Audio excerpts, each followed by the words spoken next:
Hey, everybody. Welcome to another episode of Last Thursday. I'm your host, Michelle, and my co host, or he's a host as well, Mario, Yes. is here too. Hey guys. We're excited for this series, man. It's been really fun ever since the last week. Like when we got done streaming, we both looked at each other and we're just like, oh yeah. Yeah. This is so what we're supposed to do right now, and we're happy to be sharing with you guys. And yeah, happy Thursday to everybody out Happy there. Thursday. Yeah, I had a lot of fun. Me too. So, And and I've been looking forward to this all week. yes, same here. And I feel like we went in so many great directions. Right. And we're liking, it's cool that we're not really, we sort of plan something like we'll have an idea of where we might want to go, but allowing it to just kind of flow wherever it's going to flow, it feels pretty damn good. Yeah. It's casual. I like that aspect of it. I feel like just being more personable and just sharing our experience more and talking about, I don't know, just what we're up to. I think is a good idea. So here we are. And also, just because this is our second attempt here at doing it this way, if we can get confirmation in the chat Oh, yeah. that we sound okay, that would be rad. That would be awesome. I'm sure we do. But, you never know. We're not wearing headphones, which is nice. So you can't really tell if it's coming back, but I'm sure it is. Right. And so I just want to go through and say hello to everyone who's here so far. Third Eye Edify. Hey, dude. What's up, George? Nice to see you. Thanks for joining us. Grounded Extracts, James Howdy ho. and Najla. Awesome. Good to see you guys. John Brown. John Brown, SJ. What's up, man? What's up, John Brown? Oh, hey. Flat Earth Hippies, Hank. Flat Earth Hippies, Hank. His name's Hank. Yeah, Hank's here. What's up, Flat Earth Hippie?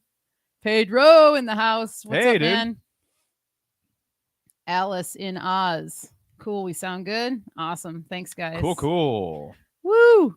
All right, let me adjust this lighting too. We got to get on the whole let's get a new camera sort of trajectory because I'm just finding that this camera on my iMac, I don't know, there's something about it. It's always blown out or whatever.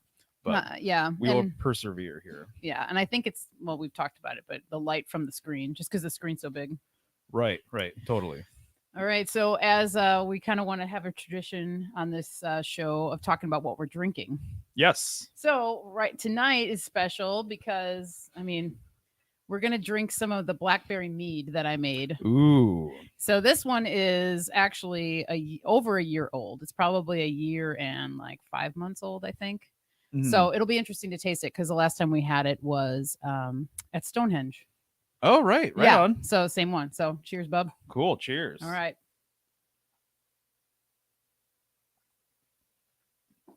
Oh, all right. Yeah. That's good. really good. Yeah. Wow, it's gotten better. Oh, yeah. Totally. Noticeably better. Yeah. So this batch, I did a sparkling mead.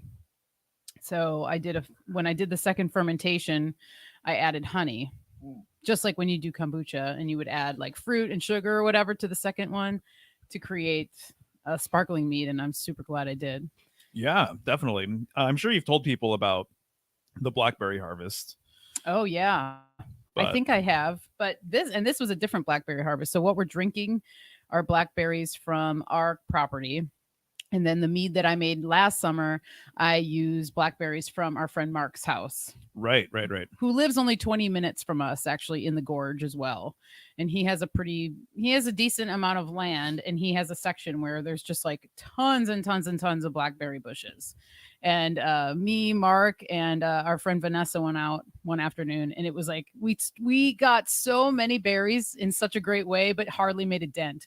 And so it was really cool. It was cool. It's always just cool to see how much abundance nature has for us when you're looking for it. And so it'll be fun to do that again this year. Oh, God. Yeah. Yeah. Because I was able to make a bunch of stuff with the harvest I had last year. And I've never been around this many blackberries. And so I remember last summer just smelling it from the road when it was really hot. It was like peak summer.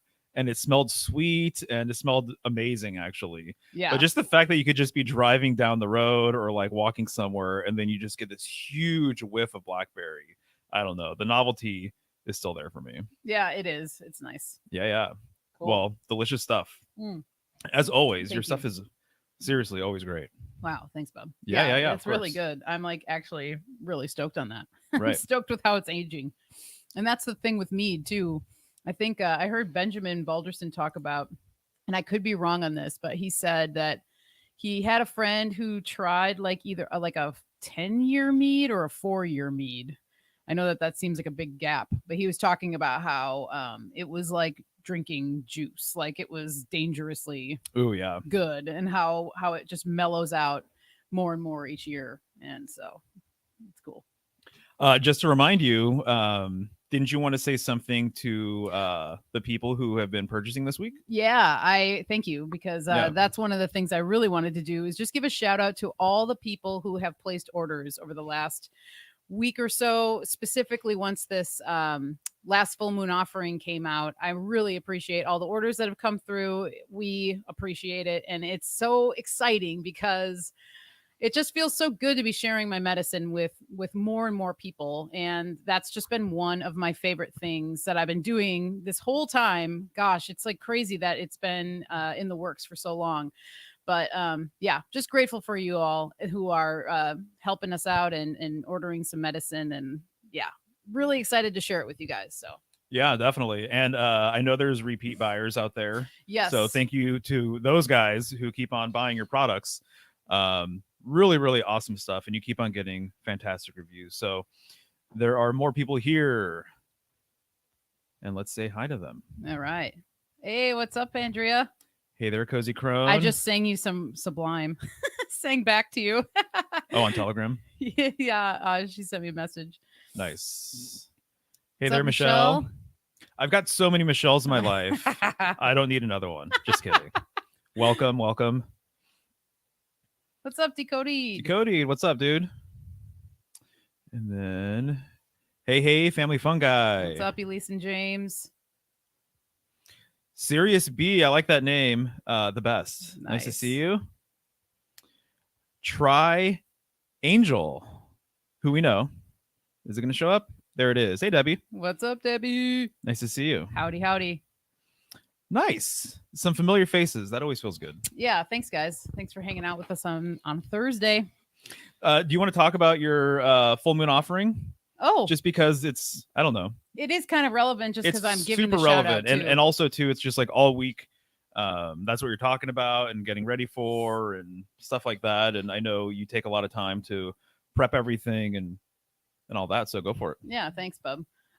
So this month's offering is my strong and serene tincture. So I am so pumped about this one, and it is a tincture of, it's a reishi mushroom double extract, usnea double extract, and elderberry extract. And all of it I harvested myself on our land and on the mountain. So it is really nice. I've been working with it a lot.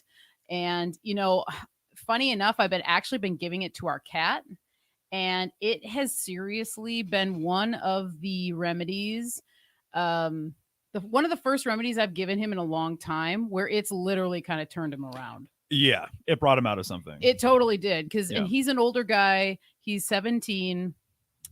We've talked about this before, but he has like upper respiratory issues where he like constantly has like snot and he'll cough and stuff. And he's like been diagnosed with asthma. He's been diagnosed with like, I think they'll call it like kitty herpes or whatever. I don't know what it is exactly. But I've worked with him for a long time with many different remedies, and the strong and serene tincture that is my offering this month. Seriously, he's like not a new cat, but his energy was really low for a couple weeks, and we were kind of getting nervous, just like, okay, he's getting up there. And it was kind of, we were having those talks, right? And I started giving him the tincture because I've given him all of those remedies that I mentioned on their own. So I know that they're safe for him. I know that he resonates with them, but all combined, it's packing a really nice punch for him. And he's like spry, and he hasn't had as much mucus. He hasn't been coughing as much. His energy is really good. Right. So anyway, for pets and adults and children, that tincture is safe. So, Right. and it's been really nice so far, and people seem to already be very interested in it. Yeah. Very cool. Yeah. So I think too, for people with like chronic lung issues, maybe, or if they have a hard time maybe like taking deep breaths or something, or they're not sure, or maybe they've had something lingering, it'd be good. It would also be good for this time of year because people are usually starting to think about taking detoxes or fasting or what have you after the winter, and it'll help the immune system just to do its thing. Right, right. Yeah. And the fact that everything you harvested too, Mm. I love that so much. Yeah, me too. It's fun. Yeah. Yeah, it's a good. It just feels so good to be able to see the whole thing full circle. Right, right. Yeah. And then also that reminds me, I mean, we're going to talk about it later, but next week for the Healing Home, we're going to do a cat episode. Yes, we are. Yeah. So cat lore and medicine. And so, I mean, guys, you're going to hear about cats on the show, whether you like it or not, Yeah. because I have a history with cats that I haven't talked about too much. But years ago, I used to run a cat themed website and had a business that basically sprung out of that. And so for like 4 years or 5 years or something, I was just like cats all the time because it was what I did. It was my bread and butter. And so we should get into that at some point. Yeah, well, I think we could even do it on the episode on Tuesday. Oh yeah, we should. Yeah, actually. you should tell the story of that. Yeah, and I was not planning that. It just it was a website. It was a goofy site, and I started it, and it took off. And then I ended up running it for years, and we had book deals, and it was crazy. The amount of attention it got back in the day, and I was really young too. I was like 20 or 21 or something. And so anyway, so cats have entered my weave in several different ways. And then ever since then, I kind of just realized I'm like, I am like definitively a cat guy. Oh yeah. And then you met Carl when we got together. And then I didn't realize how much of a cat lady you really were until you started bonding with my boy. Yeah. And then it's just that bond has gotten closer and closer ever since then. Oh yeah. It's pretty crazy. I've had cats throughout my life, like as a growing up, and then I even have a cat. One of my cats is tattooed on my arm. For there's a long story to that one, but once I met Carl, it was like, whoa, he's a soulmate of mine, like crazy. I talk to Carl like all the time. I say that singing songs and talking, and you got a 2-for-1 deal with us. I did. Is how I look at it personally. Oh my god, I totally did. So cat episode on Tuesday. Yes. I'm going to get into cat symbolism and some cat folklore, and you're going to get into the medicinal side of things and maybe just kind of offer some remedies for people. Dude, Andy. Yeah, right. You're awesome. But yeah, so what was I gonna say? That's funny. That comment threw me off. Oh, that's okay. Thanks, Cozy Crunchies. Yeah. Well, yeah. So we'll talk about the lore, but also, natural and herbal cat care. So I taught a class on this. Gosh, probably like 5 years ago now. Since that time, I've learned even more things. So I'll be probably bringing up stuff from that class, but also just my revised things that I've learned along the way, specifically with working with Carl. I mean, from diet to water to remedies, how to make remedies for cats. It's going to be specifically cats. Some of the stuff will be crossover for dogs, but I don't specialize with dogs. Actually, I don't, because we don't have a dog. So anyway, but yeah, it'll be fun. I'm very excited about that one. Well done. Okay. No, she is honestly, with her cat knowledge, it's like Carl has been part of how you've leveled up as an herbalist. Yeah, actually, and we've talked about that before, and I haven't thought about that in a while. But yeah, he's kind of been like, it sounds strange, but he's kind of been like a guinea pig in a way, in the best of ways. Right. But I've been able to research enough to know what herbs are safe for animals, I'm particularly cats. And then once I would start to implement stuff, I would learn so much, and then just see how he reacts to it. And there's never been a bad reaction to anything, and so cats are pretty resilient, but he's never had a bad reaction, and I've never given him anything that wouldn't be safe. But yeah, he's helped me in so many ways figure out all these different avenues and right stuff like that. He's been a catalyst. Yeah, he has been Catalyst. a catalyst. How about that? That's a good one. Huh. Is Slick here? What would he have to say about that? Or Chance? or any number of people we hang with Yeah, online. I'm sure they'd have something to say. Right. So I'm stoked with that because I love that lane of symbolism and how the cat, a lot of people don't realize that, and I've made videos about this, so some of the familiar faces here will probably know, but there's like a direct correspondence with cat symbolism, dragons, and serpents. And so I'm going to get into that.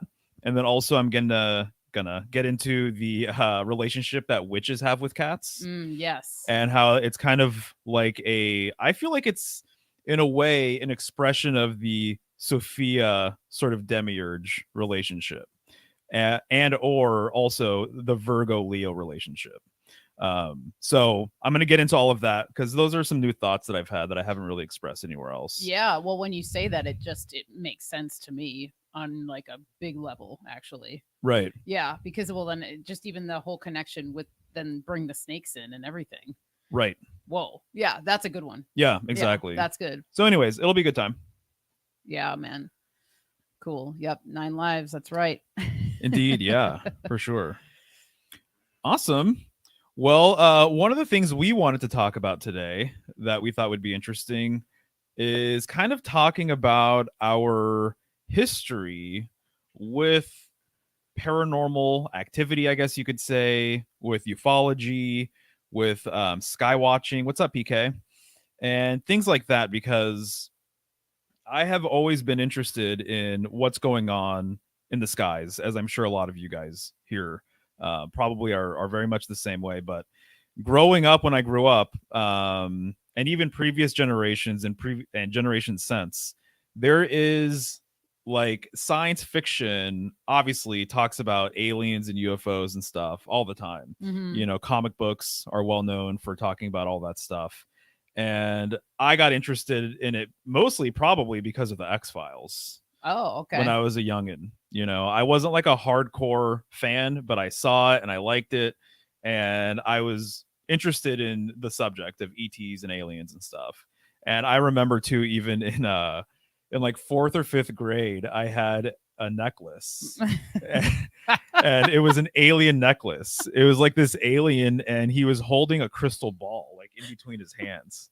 What's up, Alan? Skywatching. Hey, Alan, what's up, dude? AlanMarcus.com. If you guys have not been there, you have to visit. It's a real website, believe it or not. It is. And so anyway, so this would eventually lead me to skywatching, but I'm kind of laying a foundation. No, I like it. Right. Lay it down. And so I was interested in the ET thing. I think a lot of people are. And now my perception of why we're interested in the ET thing or the UFO thing, it makes a lot more sense on a few levels. But ultimately, I think science fiction is a propaganda genre nowadays. That's my personal opinion, is that a lot of science fiction films are direct propaganda, if not all of them are, in what they're implying about the universe and our cosmology, and what they're implying about how space works, and all these different types of things. And so I guess I would say that probably the thing that really changed for me with my UFO stuff was realizing much later on in life, because it's not like I was like a hardcore UFO guy. I don't think. In high school, I had other interests like music and things like that. But once I started reading, because I didn't, it's really funny. I didn't really read much until like my mid to late 20s, like at all. I mean, you're not alone in that. I think yeah. Right. Yeah. It's just funny because of how much I read now and how many books we have around and how much I reference them. Like I don't think I read a full book until my 20s. And somehow I was able to just skate through everything and never complete a book. And I now know it's because there wasn't anything that really interested me. Well, especially in school, it's like we're reading this month, and then we're reading that, and it's like it's nothing that you actually even get to select. Right. So it's no wonder that most kids in school, I mean, a lot of kids I know, myself included, they didn't read many of the books that they were assigned. A lot of times it was like you skim through it and then hope for the best when you have to turn in your paper or whatever. Right. But right. yeah. So. And I remember some of the first books I bought because I really wanted to read them were more conspiratorial in nature. And so that's what really got me to start reading was alternative information, conspiracies, things like that. And so anyway, I remember at some point in my late 20s listening to this guy named Ed Grimsley, and he was on Coast to Coast, and he was talking about sky watching with night vision goggles. And that blew my mind. I've told this story at least once or twice on other streams, but never on your channel or my channel. Yeah. So might as well just go for it. Cruise through everything, right? And so I heard this interview with Ed Grimsley, and he said that he was in the military and that he was issued really high-end night vision goggles. And yeah, it really was. He was assigned really high-end night vision goggles, and he looked up in the night sky and he saw all sorts of stuff up there. And so this would basically give him the knowledge that there are a lot of things up there, so you should start paying attention. And if you use night vision, you're going to see a lot of it. And so that kind of sent him on this course to be a sky watcher with night vision. And that really blew my mind because I didn't know that there was like an actual practical real life tool that you could use to see UFOs or flying saucers or anything. So I was all in. And actually, I'm going to ask you, do you remember, did I get my night vision after I had you read Gods of Eden or before? Oh, that's a good question. Probably after. It was probably after. So I was flirting around with this information, and I came across the book, The Gods of Eden, by William Bramley. And it's kind of like a classic book in ufology. And funny enough, we were kind of talking, or it was in the earlier stage of our relationship. Yeah, we were like seeing each other. Yeah. And so I had you read it. Yeah, and I was stoked to read it. And you read it from cover to cover, right? I did, and I learned a lot. Right. He and I remember being in it and being like, holy crap, what the heck? Because you should just continue. But yes, that was an exciting time because at that point too, just a segue, we were both reading a lot at that time. Like, and I remember I personally was flying through books like super fast at that point. Like we were reading all sorts of stuff because we were just learning so many things. You didn't have a smartphone or a cell phone, right? No, I didn't. Or a computer. You didn't have anything. A computer, right. The internet, anything like that. No.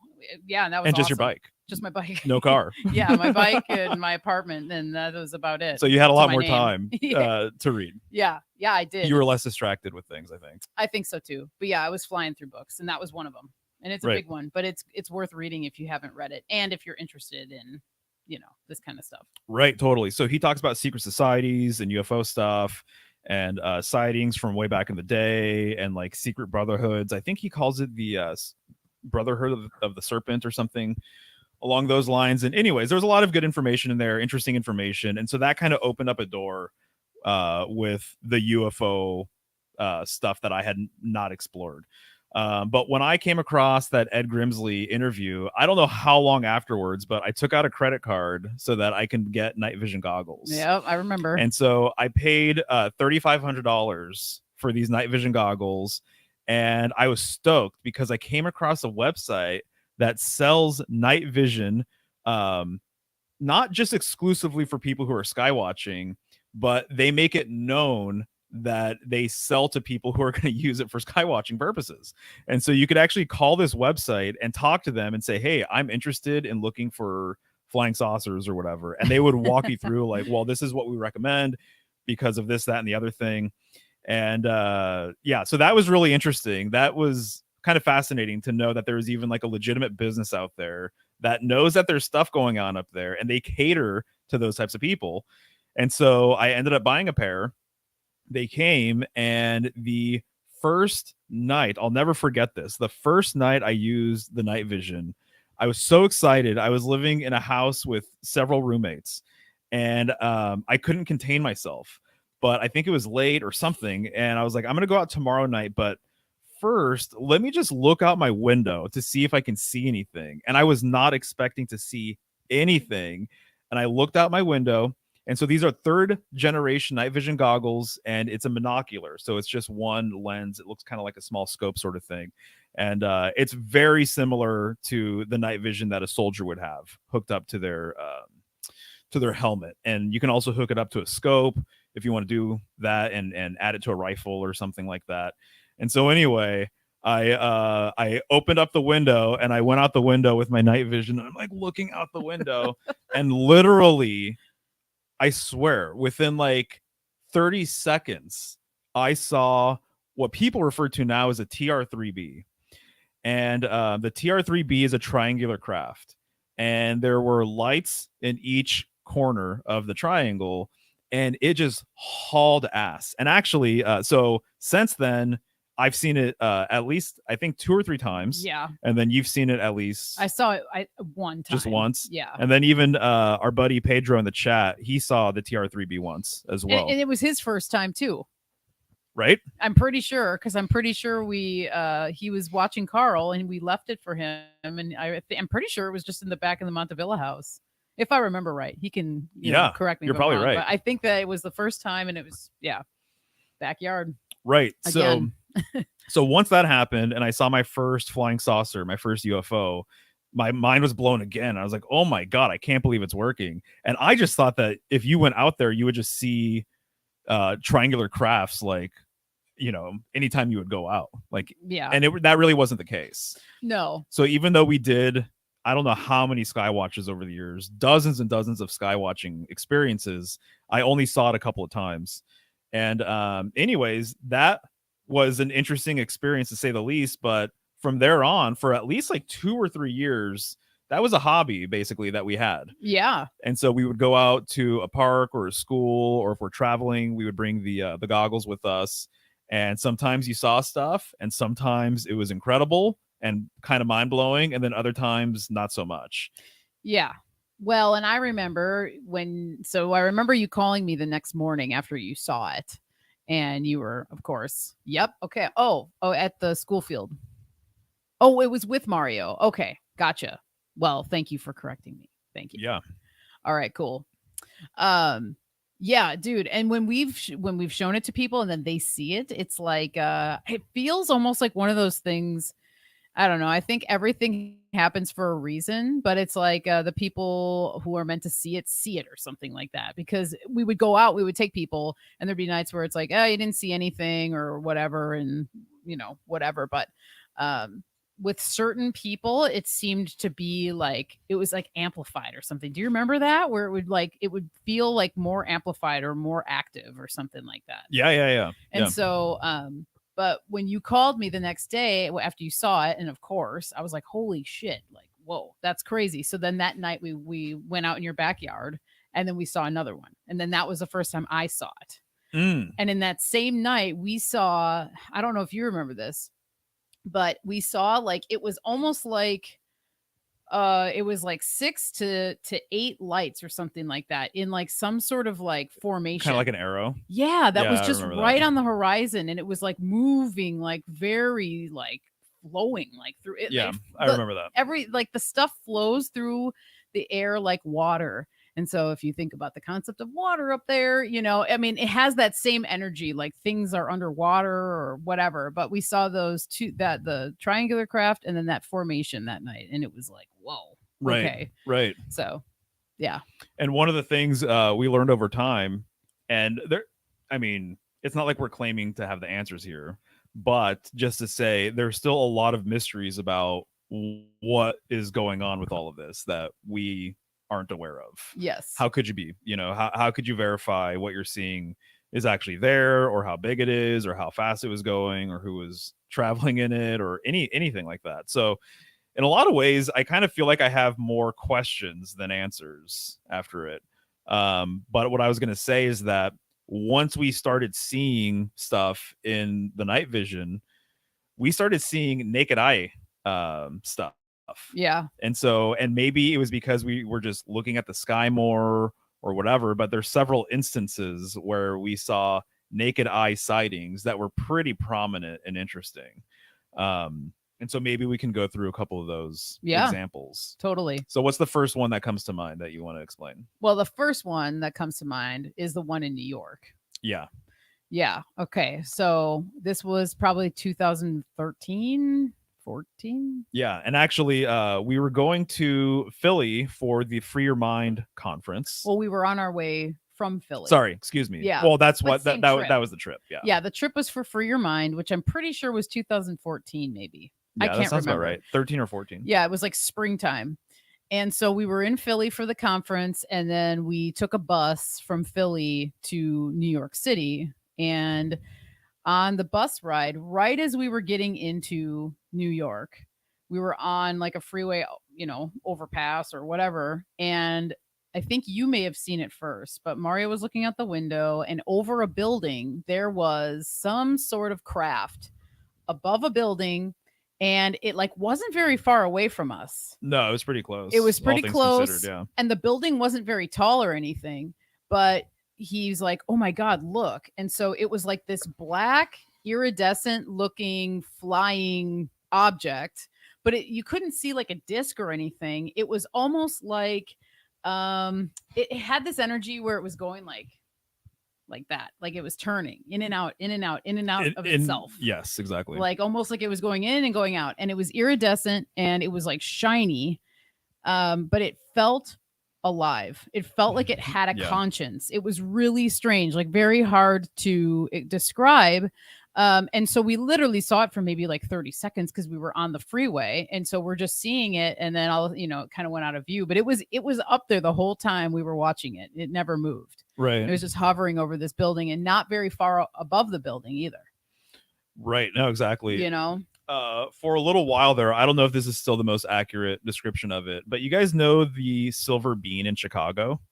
You've seen it, right? The silver bean? In Chicago, it's a gigantic silver bean. It looks like a bean. It looks like a big kidney bean or something. I don't know if I've seen it. Okay, it's like a tourist attraction, pretty much, and it's huge. It kind of looked like that. But it was more iridescent, and it definitely was going in and out of itself. Yeah. For sure. And I agree with you. It felt sentient. It felt alive. It felt like it was intelligent.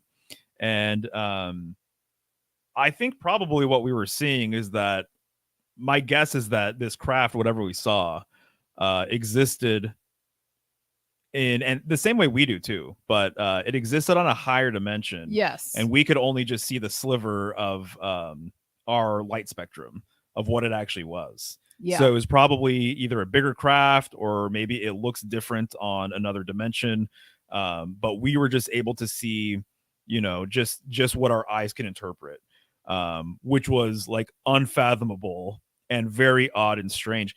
I wonder if it was actually a gateway or something. Well, that's what I was just going to say. Because it kind of gave off that vibe, and it was like a portal. It almost was like a portal, yeah. Yeah, and I know I've brought this up in the recent times, but when we saw it, I didn't think this. I didn't think this until years later. But I now wonder what the hell was going on in the building that it was over. Yeah, why was it there? Why was it there? Yeah. What's the building? What is happening there? Because if I remember right too, it was like in a not very good part of town. Like it was even from the freeway, you could tell we were like on the outskirts of New York City. I don't know what direction we came in from or whatever. Yeah. I don't know what freeway we were on or anything like that. But for something, I don't know, man. I just wonder what building, what was in the building, who's in the building. If it is a portal, it could be like an energy, Well, you bring up a good point, and I don't think I said this yet regarding the people dynamic with oh yes, sky watching. So what we realized over time was that for some reason when you would go sky watching out in the woods or in the country, you would think that going to the desert or something would be like where it's at with UFO sightings, and you would think that someplace with a very clear sky would be where you'd want to go for sky watching purposes. But I don't think we had one encounter in any of those places. I don't think we saw anything interesting in any of those places. It was always like nothing going on. There was always nothing going on. I mean, besides, you would see the occasional satellite or something. Yeah, whatever that is. So I'm pretty convinced, even though I don't know anything, I'm pretty convinced that there's something going on with people. Hi, Sarah. Hey, Sarah. Nice to see you. So there's something going on with people. So whatever the agenda is, whatever the program is, whatever the situation is with these crafts, they want to be around people, or their job or whatever Yeah. is based around a densely populated area. Now, I know there's plenty of stories of people living out in the country or the woods and they see stuff. Yeah. But every single time we saw something weird, and it's like definitively not a helicopter, not a plane, not a satellite. It's 100% none of those things. And I actually paid like top dollar for these goggles because I paid an extra fee to have a high-end chip put into it. And Oh, so I guess right. these chips that magnify light aren't all created equal. And so what they'll do is they'll put a specialty chip that like tests within a certain high percentile compared to the other chips, and they'll put that one in your goggles for you. And so it's extra vibrant. Everything pops just that much more. Everything is that much more clear. And everything. So anyway, so the pair that I had were particularly clear and sharp and everything. So you could kind of see what's going on. And when you look at a plane through it, when you look at anything else, a helicopter or even like a bird or something, It's very different. yeah, it's different. Even the way they move around and stuff like that. But yeah, there's definitely something going on with people. So I don't know what the deal is, but Well, and the triangular craft and stuff, you can't see it with your naked eye though. And that's the Right. other thing. So it's like if you're looking at it, and then the test to see that you're just like your eyes aren't fooling yourself would always be that we would just move the monocular away. And if you look up in the sky in the same place and you don't see the triangular craft, and then you put the monocular back and you see it, it's like, okay, yes, we're seeing this. This is here, but you could only see it in the night vision. And that Yes. obviously wasn't the case in New York because we were just looking, and it was during the day in New Right. York. Like Right. it was like in the afternoon. It was like noon or something like that. So Right, it right, wasn't right. nighttime or anything. And so there's also other things that we've seen that we picked up on the night vision, which was the orb. Yes. I would say that one is probably one of the bigger sightings as well. Yeah, probably one of the most impactful on like an emotional and energetic level, I think. Right. Yeah, no, I agree with you. Yeah. So the situation there was that I was at a school in Portland, Oregon, and there was a nice big field connected to this school for playing football or soccer or whatever. And now it's not even a school. And It's a music venue. Yeah. Or just a venue. And it's almost like a dog park now. Oh, yeah. Yeah. But anyway, so Welcome I used to Portland. Yeah. So I used to go there to Skywatch. That's what. Oh, Pedro is probably talking about a different school, actually. One right down the street. They're very close to each other, though. Right. But there was a couple of schools in Portland that we used to go to for sky watching. And we were at the school one night. I don't know what time of year it was. Do you remember? It was the summer. Okay. Early summer. That makes sense. Yeah. And so we were there early summer, and I was watching, and you were just hanging out. And I have also had a green laser. So when I saw anything in the sky, I would zap it with my laser. And that pew pew. And so it was a nice, powerful laser, and it would do a few things. One, it would let you know where the things are at. And then two, it kind of informs what you're pointing at, that you're aware of them, actually, which is kind of weird. And sometimes, depending on what you're pointing at, you could see it illuminate when the laser hit it through the night vision, which is also kind of strange too, because you're like, oh, this thing isn't as far away as I thought it was. Right. Yeah. Just like all the stuff in the sky that we come to find out. It's all not as far away as that's we're told. True. Yeah. I think so too. Yeah. Good point. Yeah. And so, so I was looking in the night sky, and I saw like a dense ball of light and a more fuzzy orb-like ball of light. And to me, it looked like they were like dancing around each other. It was almost like a dogfight with fighter planes or something. And so it looked like they were dancing around each other, but like really erratically and kind of quickly. And so nothing else I can think of would even be able to make these maneuvers the way they were moving around. And so I got my laser, my handy laser, my pew pew laser, and I shined the laser at it. And I was surprised that what happened was, as soon as I shot the laser at it, the orb of light split off from the dense ball of light, and the dense ball of light literally took off in another direction, but like very quickly. So like 100% the laser affected them and they saw that we were there. Right. Right. Right. And so the dense ball of light took off, the fuzzy orb came down and started sweeping the horizon. And I was like blown away at that. What had happened just had happened, but it started sweeping the horizon and I still have my laser on it. So you still see. I was seeing him follow it, but I couldn't see the orb with my naked eye. But I was seeing the laser where it was going. So yes, I remember this. I remember this so clear as freaking day. It's crazy. I'm like back there right now. Yeah. Right. Yeah, continue. And so the laser is following the horizon, basically just above it, because that's where this orb is. It's traveling above the horizon line, and I'm following it, and there's some trees that it's about to cross. And I was pretty convinced in my mind at the time. I'm like, oh, this is going to just disappear behind the tree line, because it's just, there's no way it's that close. And I was very surprised that the orb actually passed in front of the trees, which means that it was only within a few blocks or something like that from us. Yeah, it was literally, I mean, we're both not very good with the distance thing, but I would say like maybe 200 feet. No. Closer? No. I mean, farther? No, I think it's further than that. Okay, I'm really bad with that. Yeah. Yes, indeed. Anyway, confirmed. Yeah. And so, but regardless, it was close. It was closer than what I expected. Okay, yes, because it was like across the street. Like we were at the, I just can't remember where those trees were, to be honest. Yeah. Anyway, it doesn't matter. Just keep going. Are you sure? Yeah. Okay, so the UFO orb thing passed in front of the trees, and then it started coming closer to us, and it was getting closer and closer and closer to us. And I was so surprised that was even going on, that literally what ended up happening was that the orb came from where it was originally, came down, swept the horizon, went in front of the tree line, and literally started coming directly towards us, and was literally hovering above the ground.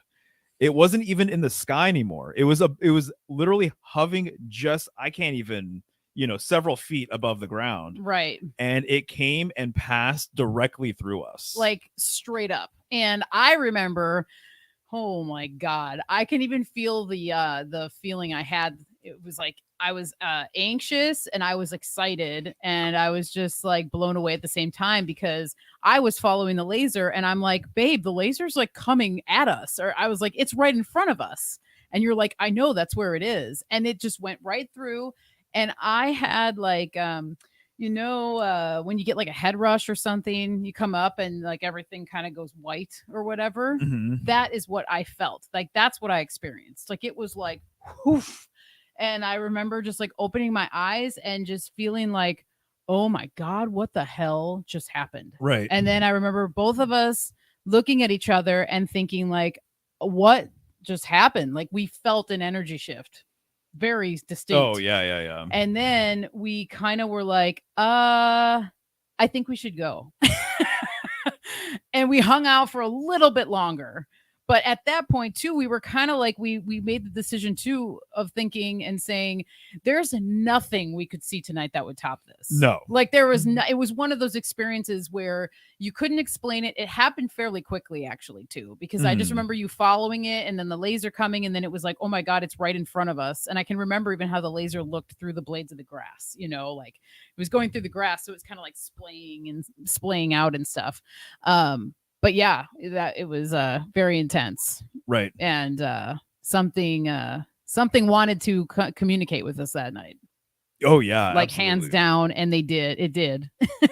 That's why I'm still very much open to the idea that some of the things we saw, maybe not all of them, are etheric, spiritual, literally spirits, or also too, I mean, similar, but like there might be, because there's material out there about this in some of the, like, I don't know, deep cut UFO circles or whatever, but the idea that there are like organic living creatures up in the sky.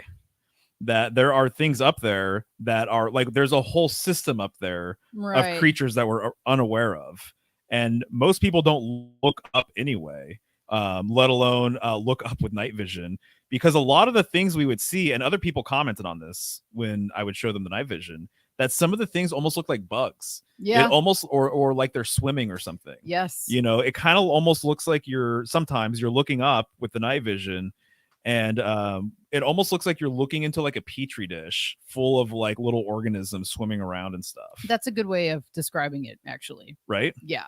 Yeah. Because I remember the swimmingness, and like some of them too.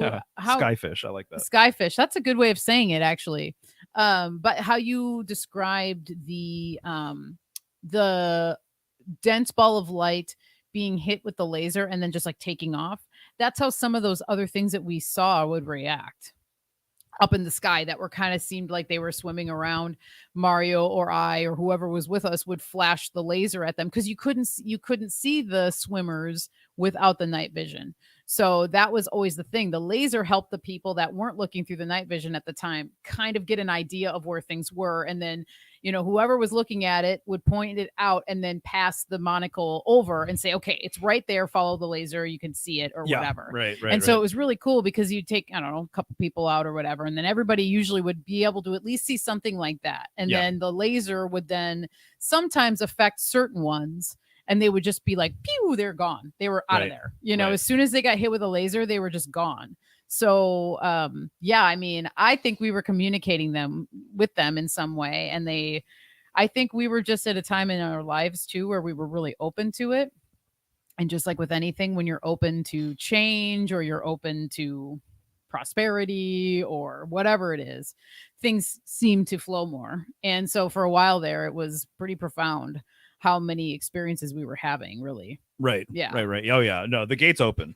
Whatever that is, or whatever that means, the gate's open for us. Yeah. For sure. Maybe they've closed. I don't know. We haven't seen anything in a while, but we also haven't looked either. I was gonna say, I don't think they're I know when I looked at you when I said that, you're skeptical.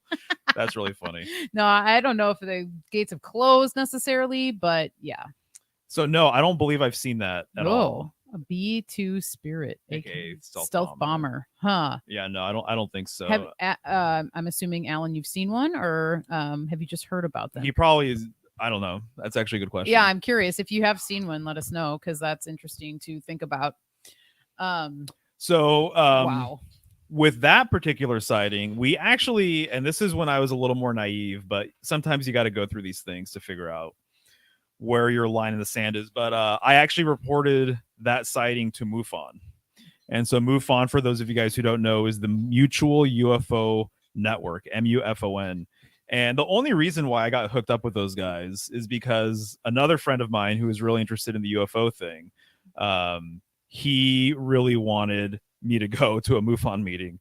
And so I went to a MUFON meeting, and guys, don't go. I mean, I don't know if they're all created equal or whatever, but don't go. These things are really boring. I mean, honestly, it's like I compare it to like cardboard or something.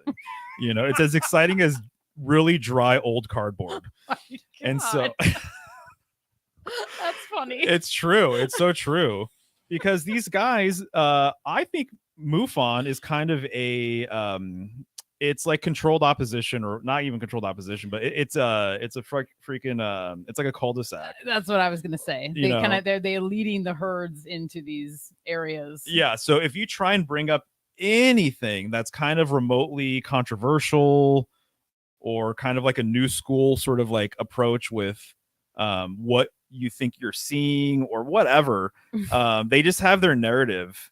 And if what you're saying doesn't fit their little narrative of what they think is going on with UFO stuff, they're not having it, And so you're dealing with older boomery type people who are really stuck in their ways, and they're stuck in this old mentality of like, disclosure, when are we going to get disclosure? Oh my God, it's right around the corner, and blah, blah, blah. And like all of these really old school ways of thinking about UFOs and stuff. It was so stifling. But at that time, I wasn't that critical of them still. And I'm like, I feel like I felt like I wanted to talk to somebody about it.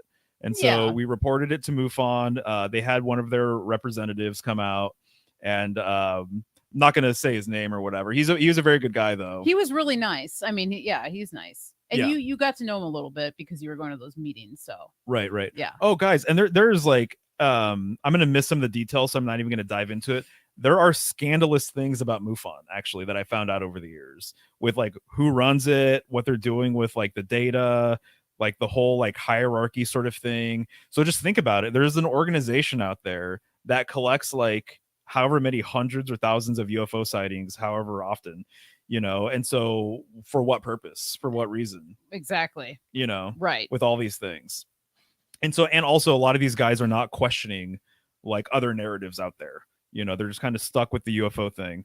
And so I ended up skywatching with them several times during the day. We never saw anything, but I ended up meeting a couple of people that had like real like experiences, like abductee experiences, basically. Yeah, and people who we actually formed like some friendships with, at least for a short time, that they were in our lives. But yeah, we met a couple people that were more closer to our age too, and so we were able to kind of connect.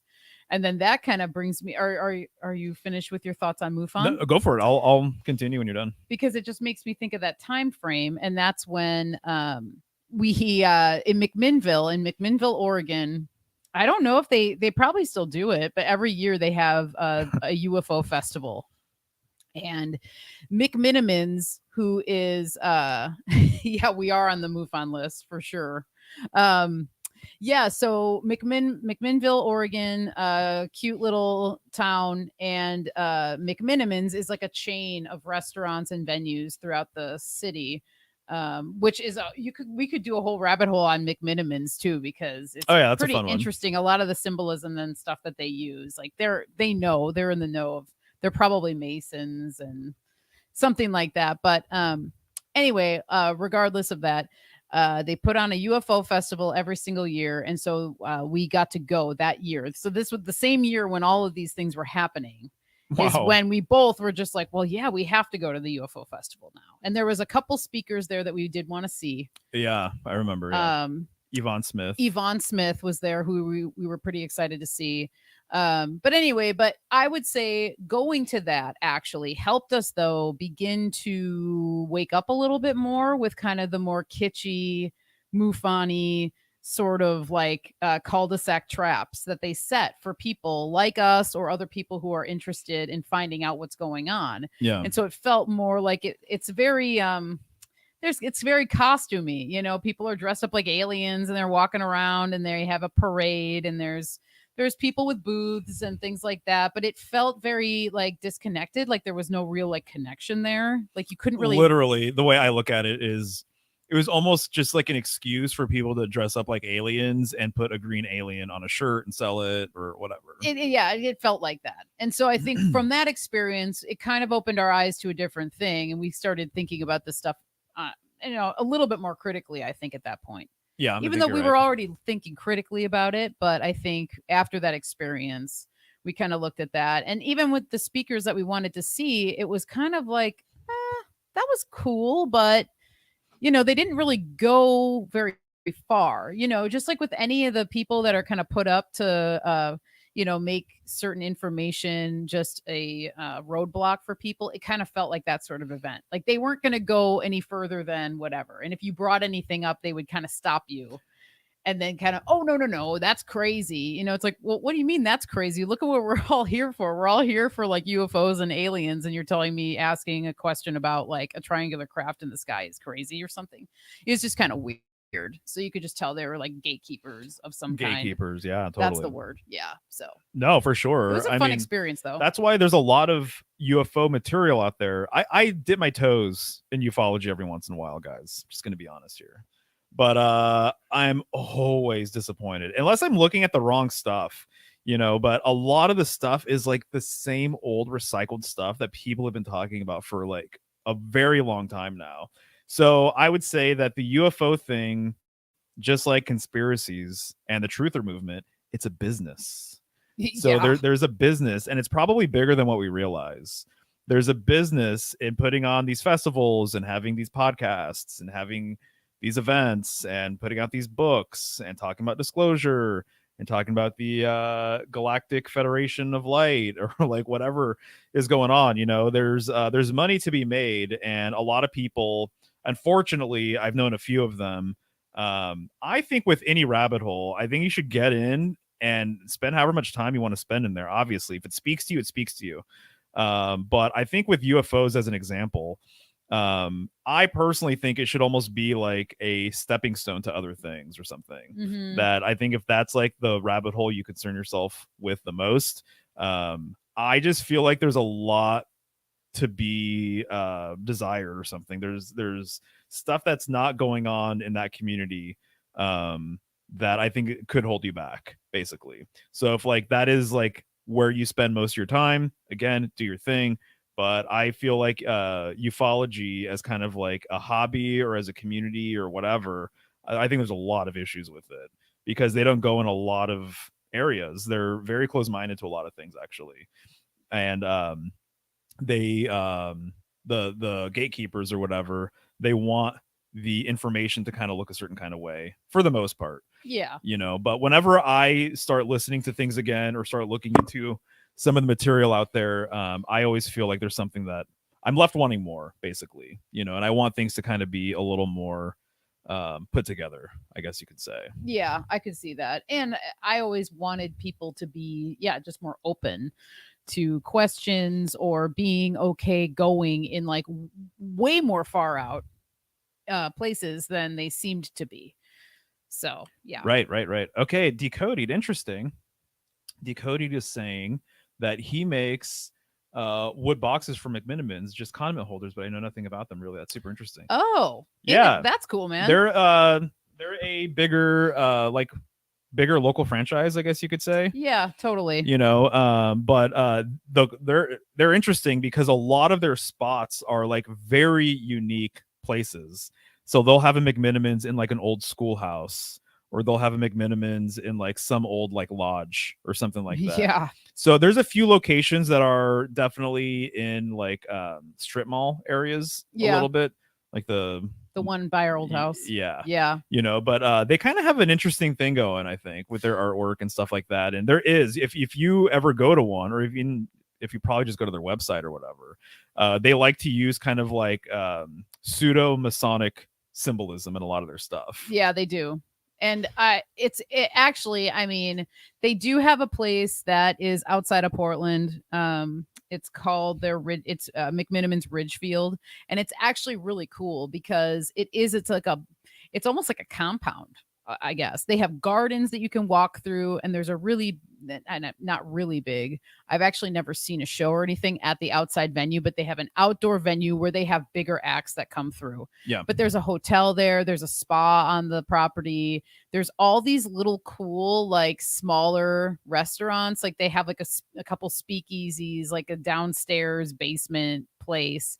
And it's one of those places where you could walk around like a whole day, and then you can go in and out of all of the little, restaurants and bars and things like that. And their food's all right.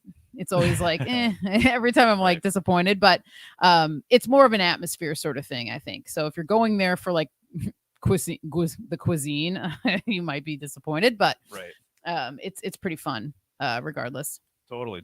Sarah, cool. I'll check this out. I like Jason Lindgren. So curious to see what's going on there. I'm sure there are actually, to be honest, decent outlets for this. I haven't spent too much time looking into That's it. right, Alan. All right. What's up, Benjamin? Have you guys heard of more sightings / orbs in the sky during certain times of the year? For instance, Halloween when the veil is thinner in the sky. Why there's night gatherings / rituals. I have not noticed anything like that. It's kind of interesting because given the nature of Portland, it rains so much that there are a lot of times of the year that you literally you're not going out because it's raining. So I'm sure someone else can maybe speak to that a little bit more. But one of the things that this is all reminding me of is some of the stuff I learned in my super soldier rabbit hole. Oh yeah. And what's going on with that. Yeah. And so one of the things I got into for a little while was trying to understand the super soldier side of things. and the secret space program, which could be a whole episode too in and of itself. But in my opinion, just to kind of like cut to the chase, is that the secret space program, and Emily Moyer says this really well, so I have to give her and Randy Moggins credit for just kind of putting this in a nice little package. But the secret of the secret space program is that you can't go to space.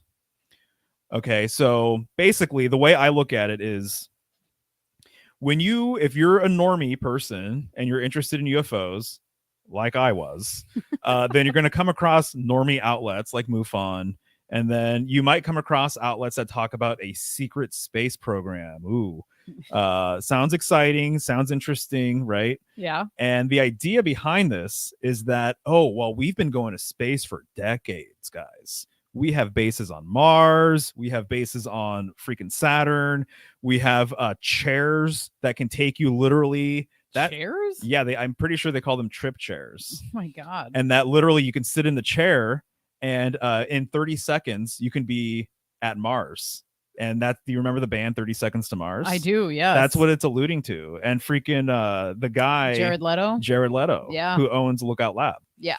And so I'm sure some people here know what's going on with that a little bit. Yeah. Well, back another Laurel Canyon reference. Yeah, it's another Laurel Canyon reference. Yeah, exactly. And so anyway, so you start going down these rabbit holes, and the idea is that, oh, we go to space all the time. There's bases everywhere. We've been going since whenever. The moon landing, what we saw, this is one of the narratives. What we saw with the moon landing was fake because it had to go off without a hitch. But in actuality, there was a real moon landing. And I don't know what the timeline is, if it's before what we saw, you know, in the news or whatever, or after the fact, blah, blah, blah. But the main thing about it is that we go to different planets all the time. Different alien races come here all the time. We're interacting with them all the time, all this kind of stuff. And you get into it and you're like, holy shit. I'm like, this is amazing. Yeah, this is the real conspiracy. This is what they're covering up. This is why there's so much secrecy about UFOs and this and that and whatever. But in my opinion, the deal is that that's actually all propaganda. Yeah, that makes sense. The secret space program narrative is propaganda. It's part of a psyop sort of thing. And so it appeals to people who haven't looked into other cosmologies, who are maybe of the opinion that we live in like a closed system, and so you can't get out of here sort of thing. So I spent a fair bit of time in that rabbit hole of the secret space program and super soldiers, and this idea that we have the ability, or that someone here has the ability to upgrade humans to the degree that they are like a freaking weaponized, like hybrid human biotech sort of thing, and that they can jump off of tall buildings, not break any bones. They can like, they have amazing strength and memory and things like that. And I think there's something to be said about this a little bit. But I think that a lot of what you're going to run into online about it, I think, is maybe some of it's hype, or some of it is psyopy, or whatever you want to say, right? Right. But I'll never forget, one of the things I learned in that rabbit hole was that there's this guy, probably the most interesting guy that I came across when I was getting into this stuff. He has two names. One of his names is Michael Prince, and his other name is James Casbolt. And actually, I would kind of be curious if anyone here has ever looked into some of this stuff. Right, yeah. But he's a British guy who somehow became an American soldier. And apparently he says that he was literally underneath the authority of Michael Aquino, that he was in his division or branch or whatever you want to say. And so, but he was saying that at one point he was put through a ritual. And so this is getting into like, there's a lot of crossover with occultism and secret society stuff and black magic. Yeah, black magic and like the secret space program and super soldier stuff and whatever. And I don't know where certain narratives are authentic, and I don't know what stuff is inaccurate. And so it does feel very cul-de-sac-y, like you're never going to get to the bottom of it. So why are you spending that much time researching all this stuff? But one of the things he said that was crazy, he was saying that he was doing a ritual, basically like an Aquino ritual for him to be in like the higher echelon of like whatever branch or division he was in the military. And so he was saying that that book Fire and Ice by Yeah. Stephen Flowers Yeah. was like the book that they were given to develop kind of like a new persona, or that to develop a new cosmology of how the world came to be and what they should revere and everything else, which is kind of trippy and crazy to think about, actually. Yeah, that is. But at one point in one of his interviews, and one of the guys connected to him was, he died mysteriously. His name's Max Spears. Okay, I remember. So some this of you guy. guys might be familiar with Max Spears. I don't know. But what James Casbolt said was that he was participating in a ritual, I believe, in England, and he performed some, I don't even know what it was, some feat outside, something having to do with a larger ritual. And so, you know, rituals can take days, or can take weeks or months or years. Right. Yeah. Yeah. So he was doing this long-term ritual thing. He was outside. He said once he completed one of the steps with this ritual, a TR3B showed up, took him to a castle in, I believe it's Germany. One of like Hitler's castles, or freaking I'm forgetting all the names of these guys, but basically an ex SS castle, to perform the next leg of the ritual. Damn, I'm vaguely remembering this story, but and he was saying wow, that the TR3B, what we've seen several times, he was saying that it's considered, for people in the know, that it's like an old clunker ship from Aldebaran. Aldebaran for the win, baby. Yeah, so he says that TR3Bs come from Aldebaran, which is the eye of the bull in Taurus. And this gets into Vril Society stuff. This gets into a lot of interesting information regarding the bull and what have you. So anyways, so I remember once I saw the TR3B, I mean, it, like, that was one of the things that blew my mind, was that James Casbolt said all this stuff, that they actually literally use some of these crafts for ritualistic purposes, and will take humans from point A to point B and stuff. It's like another transportation system that most people are not aware of.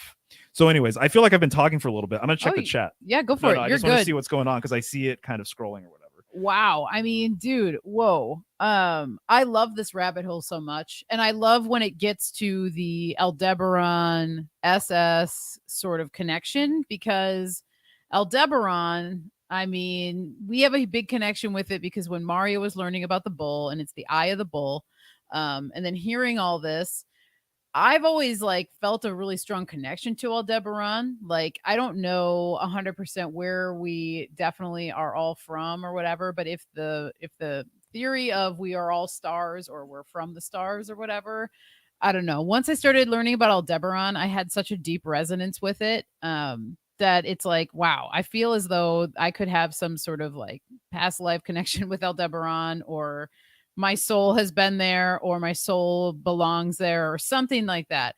And so the fact that we saw the triangular craft too, it kind of is like a nod to that all. Right. But yeah, because the Vril Society, for anybody who's interested in that, is super, super interesting. And that was where I got most of my interest from with Aldebaran. And there's not a lot of information on it online, actually. Like, you can find a few things, but it's all really surface level. But the gist of it is that the Vril Society was a society or group of women who were able to channel with the beings from Aldebaran. And they said that it was because of they were like using their hair. Like, their hair was a big part of their whole practice with channeling. So as maybe not everybody has heard this, but the fact that like your hair is an antenna, and so the longer your hair, the longer an antenna you have, possibly then the stronger of an antenna you have, right? So their whole thing was like they would grow their hair super long, right? And they were gorgeous women, they had gorgeous hair, and they were able to channel with these beings from Aldebaran. And so the story is that the SS and Hitler were very interested in that. Their whole thing was making UFOs, traveling, going to the North Pole, figuring out what's going on. And the Vril Society was hired by Hitler and the SS to kind of be their personal channels. If and you can correct me or fill in the gaps or whatever, but the gist of it is that. Yeah. And yes, it's Kaz Bolt, Bolt. So yeah, I mean it's pretty close to what I recall with the information. It's been a little while. Yeah. How I would put it is that the Vril Society was in touch with their ancestors from Aldebaran. There you go. So they believe that they were actually in contact with family, essentially, from Aldebaran or Aldebaran, some people say. And it's actually really funny. When I was really deep into the Aldebaran rabbit hole, I was at Invoke, and there was a guy, like this metal guy, and he was wearing a patch. Oh, I remember this. And it just said Aldebaran. And then I asked Christy about it. And then she said that he's actually in a band called Aldebaran.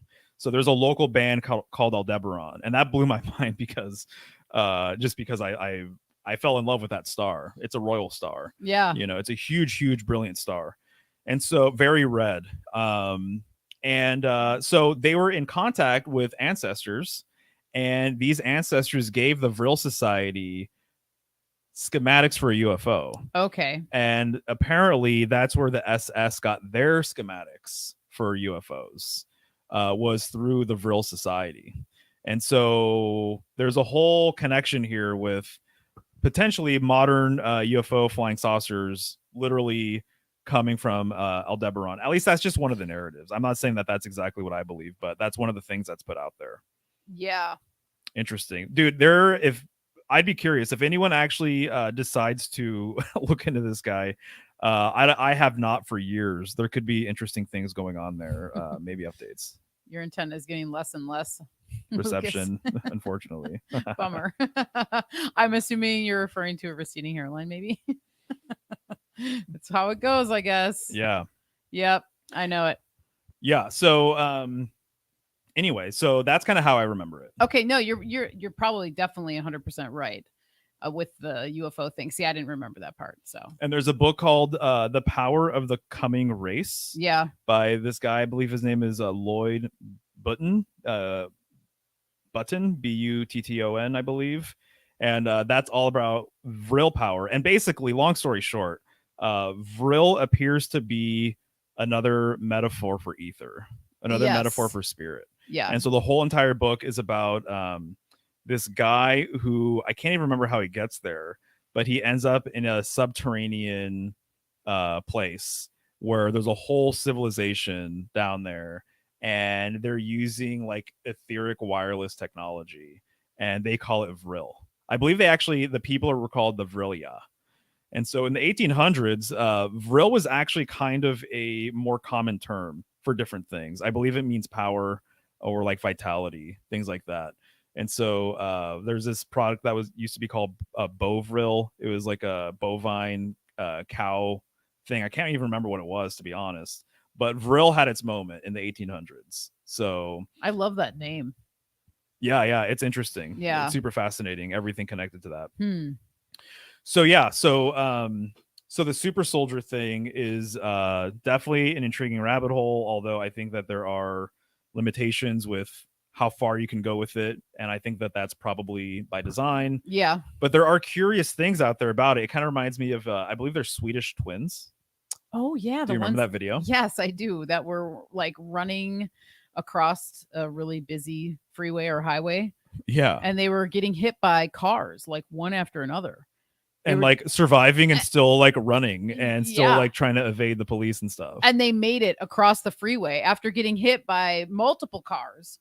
And it was kind of like, how is this even possible? I mean, an actual human being that wasn't structured with metal or something Right. would have been taken out. You know, it was very interesting. Well, one of the things I remember reading was that someone who claimed to have been a super soldier was saying that the whole program that he went through, or she, I can't remember, they said that what they would do is that they would, at a certain age, a lot of these super soldiers have very interesting childhoods. And they say that, you know, they remember being in places they shouldn't have been. They have really weird dreams. They have really weird experiences like in the astral realm and things like that. But some of these people are interesting though, and it makes you wonder what's the deal. Just like the person we referred to earlier, who we met at MUFON, excuse me. Yeah. And she said that she had been abducted. Yes. And she said that she remembers one time waking up in the middle of the night, and literally she was on a craft, but that military personnel were right around her. Yeah, I remember she woke up and she was in like on a stretcher kind of thing, or a bed. Yeah. And there were military people, and she was in a hangar, like in a plane, and the hangar was open. And I remember her saying that she woke up, she saw there were military people around, and she could see that the hangar was open to whatever the craft was. And then she passed out again. Right. So it was kind of one of those in and outs. And she had all sorts of crazy things where she would kind of like just randomly be at home and kind of like go into another dimension or something like that. She had a lot of stuff going on.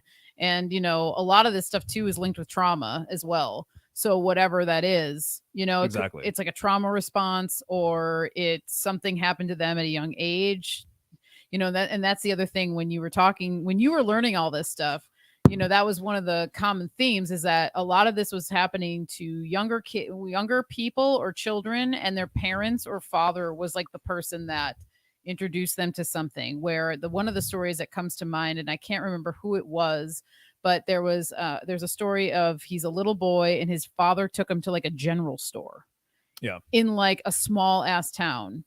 And they went to the basement of the general store or something. And then they like journeyed to a whole other. It was actually Mount Shasta. Oh, okay. Yeah. Well, that makes sense. Right. Yeah, I know. We could talk about Mount Shasta.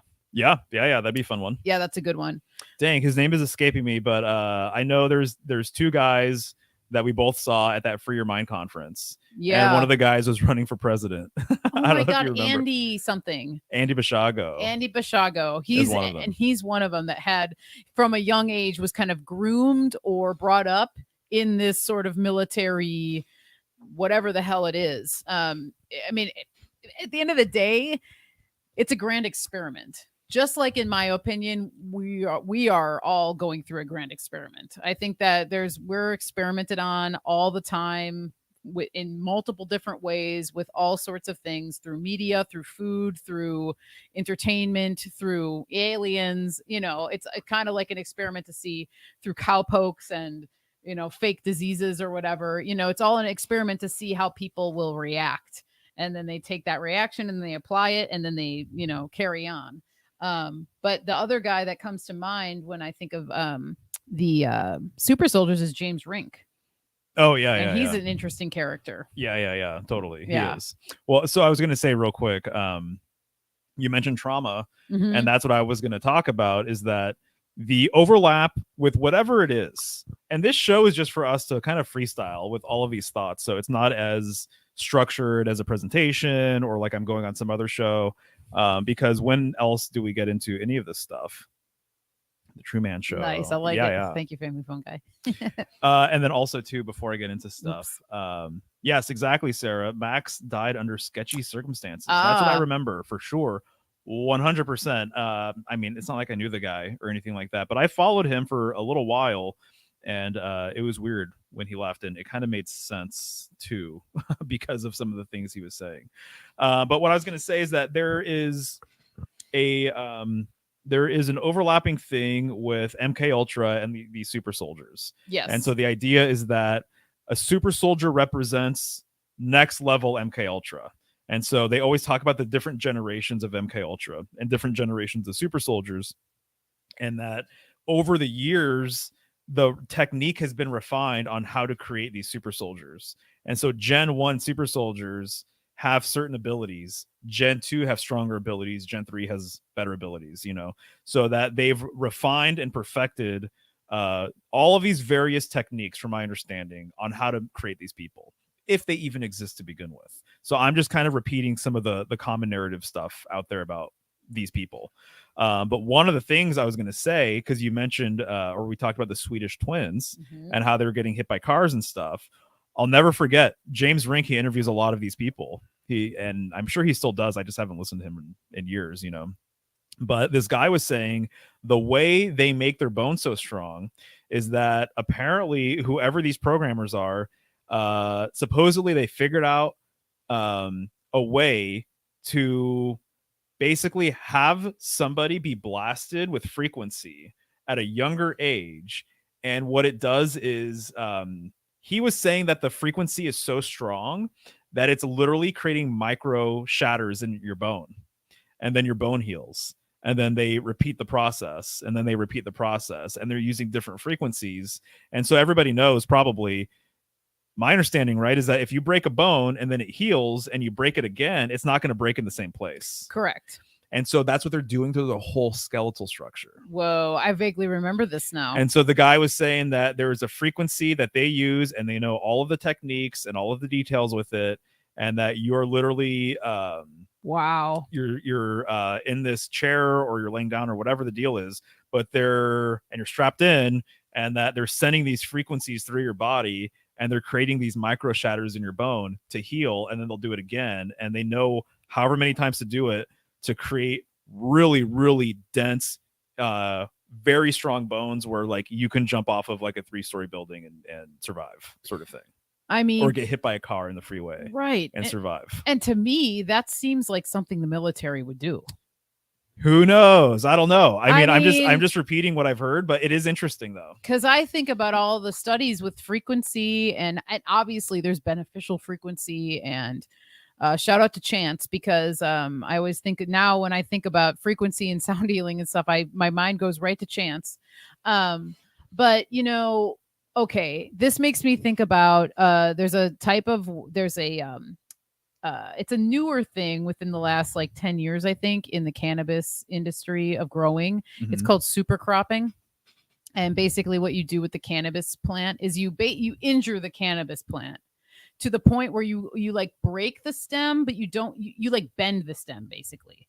And you'll do it quickly. Like you do like a quick turn of it so that it breaks. And then what happens is that it grows back stronger.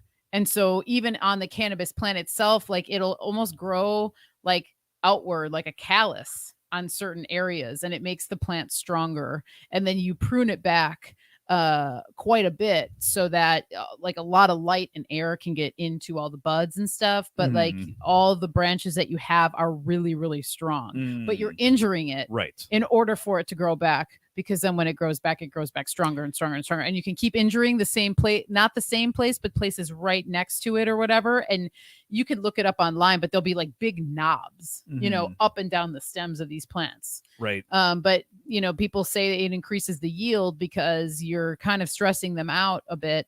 But then you're also like their structure is so strong that they can grow bigger buds, and then they can hold the weight of bigger buds. It's the power of trauma. And there's a handful of people here who are basically backing up what we're saying. Yeah, like Hank here, the weld being stronger. And then Benjamin is saying that's what fighters do, like Muay Thai, they'll kick a tree repeatedly to strengthen their shins. Yep.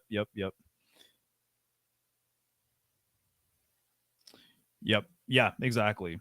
So trauma is such a crazy thing, and that is one of the names of the game when it comes to programming people and mind control. Trauma and repetition, symbolism, but trauma 100% is kind of like this thing that has been figured out over time. And it reminds me of a woman who supposedly was an MK Ultra victim herself. I believe this comes from, her name is Arizona Wilder, and she's known for, one of the things is I believe she gave an interview to David Icke years ago, and so take that for what it's worth, I guess. But her whole entire thing was, she was saying that she was subjected to drownings as a child, like either as a toddler or as a young girl. And she said that the idea was that you would be drowned, and they would basically bring you to the brink of death. And she was subjected to this multiple times. And she said that that's when she had her, she gained extra sensory abilities and stuff. And that, so she had extra sensory perception of things. she was able to do things that normal humans were not able to do because of this experience. And so it's the whole thing too, right? What doesn't kill you makes you stronger, Yes. sort of thing. And so anyway, so I know several other examples. I know there was one woman that I was listening to, and she was saying that the powers that be, or whoever these controller programmers are, that at a certain age they would scar the point in which like the base of your skull where it meets your spine, and they knew when to do it. And this woman said that it gave her basically photographic memory.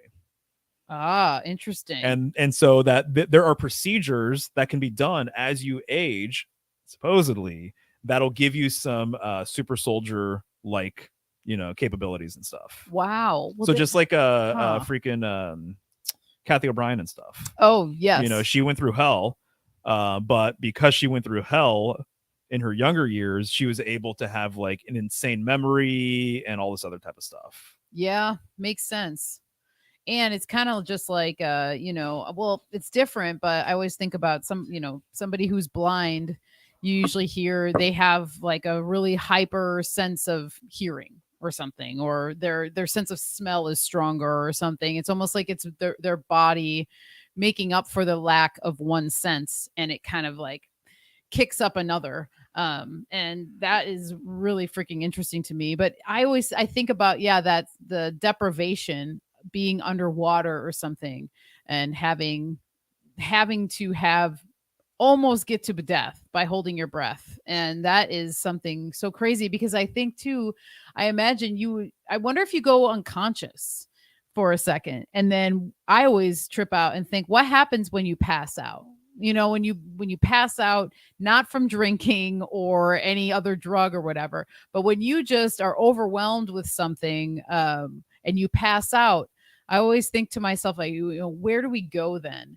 And so, is there a safety net in our own subconscious or our own mind that we are sent to in situations like this, where you're being subjected to extreme situations, to put your body into like almost like a sort of a shock, but you're able to be pulled out? And anyone who either studies trauma, who has been traumatized themselves, or understands how it works, is once you're traumatized, you're almost like you're kind of an open book. You're kind of like a blank chalkboard. You have like, there's a section of you that can be either trained to do something, and for good or for bad, or you could actually take it as an opportunity to rewrite certain things about yourself and how you are or how you respond to certain things.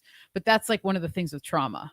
And that's the whole thing with like love bombing and all these weird things that happen, where love bombing would be an example. For somebody who doesn't know, is like, techniques are sometimes used where if they're trying to program a child or a person, they would give them, let's say, a puppy or something.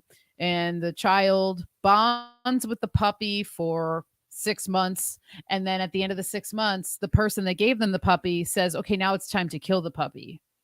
And that trauma, it's a love bomb. It's like a trauma bond that you're going to have with that animal, but it's like you are witnessing something that you bonded so sweetly with and deeply with die right at the hands of the person that gave it to you. So there's this total like thing that happens. There's a switch that goes off. And I know that studying MK Ultra and stuff, that's typically when they would then insert some sort of program in these people. Right. And I've even heard that it's really common to imagine some occult ritual, some black magic ritual, and that they're killing somebody. Yes. Or that they're sacrificing something. Right. An animal or a person or whatever.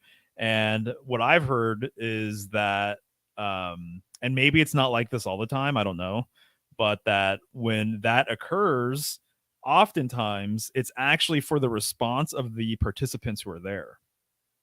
It's not what they're looking for is to traumatize people, right? In general. And so you're traumatizing the people who are participating in the ritual or who are forced to be there, sort of thing. Yeah. And so yes, there's an element to it where there's power in the blood, maybe, or in whatever the actual ritual is that you would take this thing's life, but that there's also this other thing that's going on where it's actually being done to traumatize the people who are there, and maybe the people who aren't part of that cult, but they're forced to be there, and so they're witnessing an actual murder or death or whatever, and then it's further splitting their mind. That's the whole entire metaphor. I'm sure a lot of people here know this, right? But the whole shattered mind sort of thing, and creating different compartments and whatever, it's like that's it, babe. It's breaking you down to build you back up. Yep. To me, that's what a lot of yeah, exactly. Yeah, thank you, Hank. All men are traumatized. Can you say foreskin? Yep, totally. That's right, it, dude. Right there. That is exactly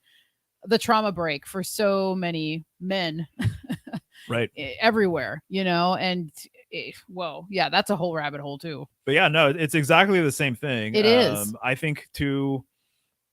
And that's the purpose of it. It is. It's totally based in it's all about trauma. It has nothing to do with like the benefit. It's not beneficial whatsoever. No. Yeah. No, right. Exactly. Right. And so the military, the military breaks you down to build you back up. That's why you're going to go through hell when you're training to be a soldier or whatever. Right. And so also too, this is what some people just naturally know how to do. It's like part of it's like encoded or baked into our biology or psychology or something like that. But it's like, this is like the pimps and hoes thing. I was just thinking so that. It's just like these guys, they understand. It's like basic stuff. Actually, it's like traumatize them, instill fear in them, and build them back up to what you want, which is just to be disciplined and do their work and everything else, so then they're obedient. So keep the people traumatized. That's one of the angles for sure. Well, and to go off of that, go for it. And you're totally correct. This reminds me of cults. If you look into cults of any kind, there's typically behavior. What's up, JLo? There's typically behavior just like that, where there's group, whatever it is. A lot of times it has to do with sex. In my experience of researching cults, I know we talked about, Charles Manson last week, but classic, one of his things was the traumatization through sex. And it was basically whether he was, I know with the women, he would, when he was having sex with a woman, he would tell them that they either needed to imagine that he was, that Manson was their father, or that he was telling them that he was their father while they were having sex. Right. And so there's then this like weird psychological connection that happens then. And then also it was, he told people that if you were going to be a part of the family or whatever, like you needed to be open and willing and ready to have sex at whatever time, whenever, with whomever, even if you didn't want to have sex, man to man, woman to woman, at any time, at his command. Right. And typically all these cults, they work that way. There's always sex involved because there's like and we can talk about this subject very in many capacities, and we do a lot, and we have over the years together. But just the bond between somebody that you're having sex with is so much deeper than sometimes it's portrayed in mainstream culture or everyday life. Oh yeah. That when it's used in a nefarious way like that, there's all sorts of weird things that happen. And this is connected with even like sodomy and things like that. There's a break that happens. And I know you've researched this and you've relayed it to me, but like there's a break that happens during that. And then there is an opportunity for programs to be inserted, or to someone, whoever is performing that, to assert dominance over that person in a way that will change them forever and can basically become molded to what that person wants you to be molded into. Right. And so there's all sorts of weird things. And, we talked about that group Red Pill that we were like, we still see these people on a monthly basis at potlucks and things like that. But in the early days, there was a particular guy that came around and kind of like confirmed a lot of this stuff. And I can't remember what, he was involved in a certain church.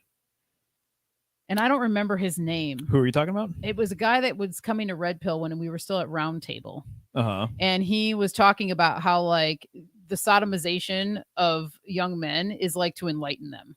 Oh, yeah. And I don't remember the guy's name, but he was involved with a certain church. or Right. something, or like Just to clarify the situation, yeah. during this meeting, this guy showed up and we were talking about child abuse, essentially.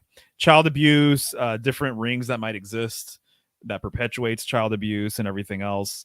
And I'm pretty sure literally the topic of sodomy came up. Mm-hmm. And this guy was trying to say that, oh, well, it's not all bad. There's beneficial sodomy is what he was saying. Right. And that the whole deal, the people who defend it, they say that you're enlightening them, and the reason why they use the literally like the light term or like this illumination sort of idea is because the idea, from what I've heard and looked into, is that if when that occurs to a child, I believe, and because of the dynamics of a smaller child and a larger man, that you're hitting, like, you can hit a spot where literally the person who's being abused, they're seeing white flashes of light, like kind of in their like in their vision. in their vision, yeah, right. exactly, and that you're actually hitting the bottom of their spine. Wow. And that there's this whole entire concept that there is a beneficial occult aspect to doing this, which I think is obviously fucked up. Oh God. You know, yeah. But there are people out there who defend it on like an esoteric sort of level. Right. And that's what he was doing. It's white light. I think white light was the thing that, well, I don't know if that's what he was doing. I think he was trying to defend it, though. That's what I mean. He was defending it. I'm not saying he was doing the act, but he was defending the fact that no, it's not all bad or whatever. But and there's cultures where this is just like how they roll, you know. And so it's unfortunate. There's cultures where they don't have sex with women. They'll have sex with women to produce children, right? But then their casual sex is with like, you know, a boy, right? And so there are places in the Middle East where that's just how they roll. And so, and they literally say it's like, oh no, women are for breeding, but you know, for our pleasure, we much prefer young boys and stuff. Yikes, man. That is nuts. Yeah. Yeah. So anyway, so there are cultures out there. To me, in my opinion, I mean, it just seems like this has been the way of the world for like a really long time, you know, and it's messed up and it's fucked up and everything else. But it just seems like this is part of the deal here. You know, has it always been like this? I don't know. Are there golden ages when this doesn't even, it's not even like something that would even remotely come into someone's like imagination or whatever?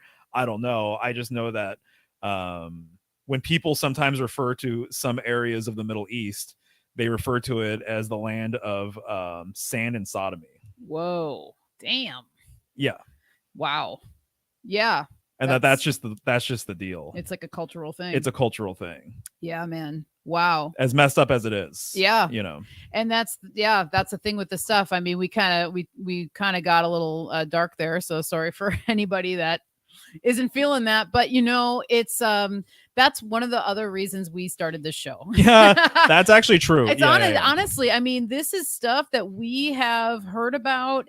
We've come in contact with people that have confirmed it or have done the research too, or have been whatever, you know, just understanding that this is one of the things that happens. And it kind of, to me, as bad and as unfortunate as it is, it's like most people who are looking into information that is alternative come across the fact that like pedophilia is a freaking like epidemic, you know, and not only in famous culture or, you know, not only in Hollywood or whatever. It's just like, it's unfortunate, and it's like a perpetuation of these people having it done to them as well. So it's like, yes, one of the things that's something that's important to acknowledge. It really is. And that's one of the things that we've talked about over the years of just like, obviously when you learn about this stuff, it's really hard to hear and it's unfathomable in a lot of levels.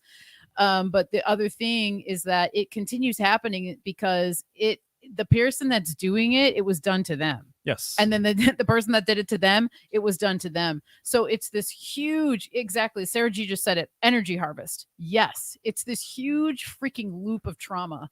And when a traumatized people will continue to traumatize themselves and others. It's like it's like what happens unless they learn to break it, or unless they have an experience or they meet someone that is able and willing to help them work through a trauma. That's like the difference. And you have to want to look into these spaces. You have to want to look into it with your own self and your own history and question things. And once you start doing that, that's when you're able to unlock some of this stuff. As ugly as it can be, it's literally an opportunity to grow. Yeah. If you're able to get through these gates, these trauma gates of what I like to refer them as is a trauma gate. It's a gate. Your traumas are gateways. Yeah, it's totally true. Exactly. Yeah. Blake asks, is there a possibility of an entity being behind these acts? Ah. I'm glad you asked that, because I was just going to bring up, I'm not sure if this is a direct one-to-one sort of correspondence or whatever, but just bringing things around full circle. Yeah.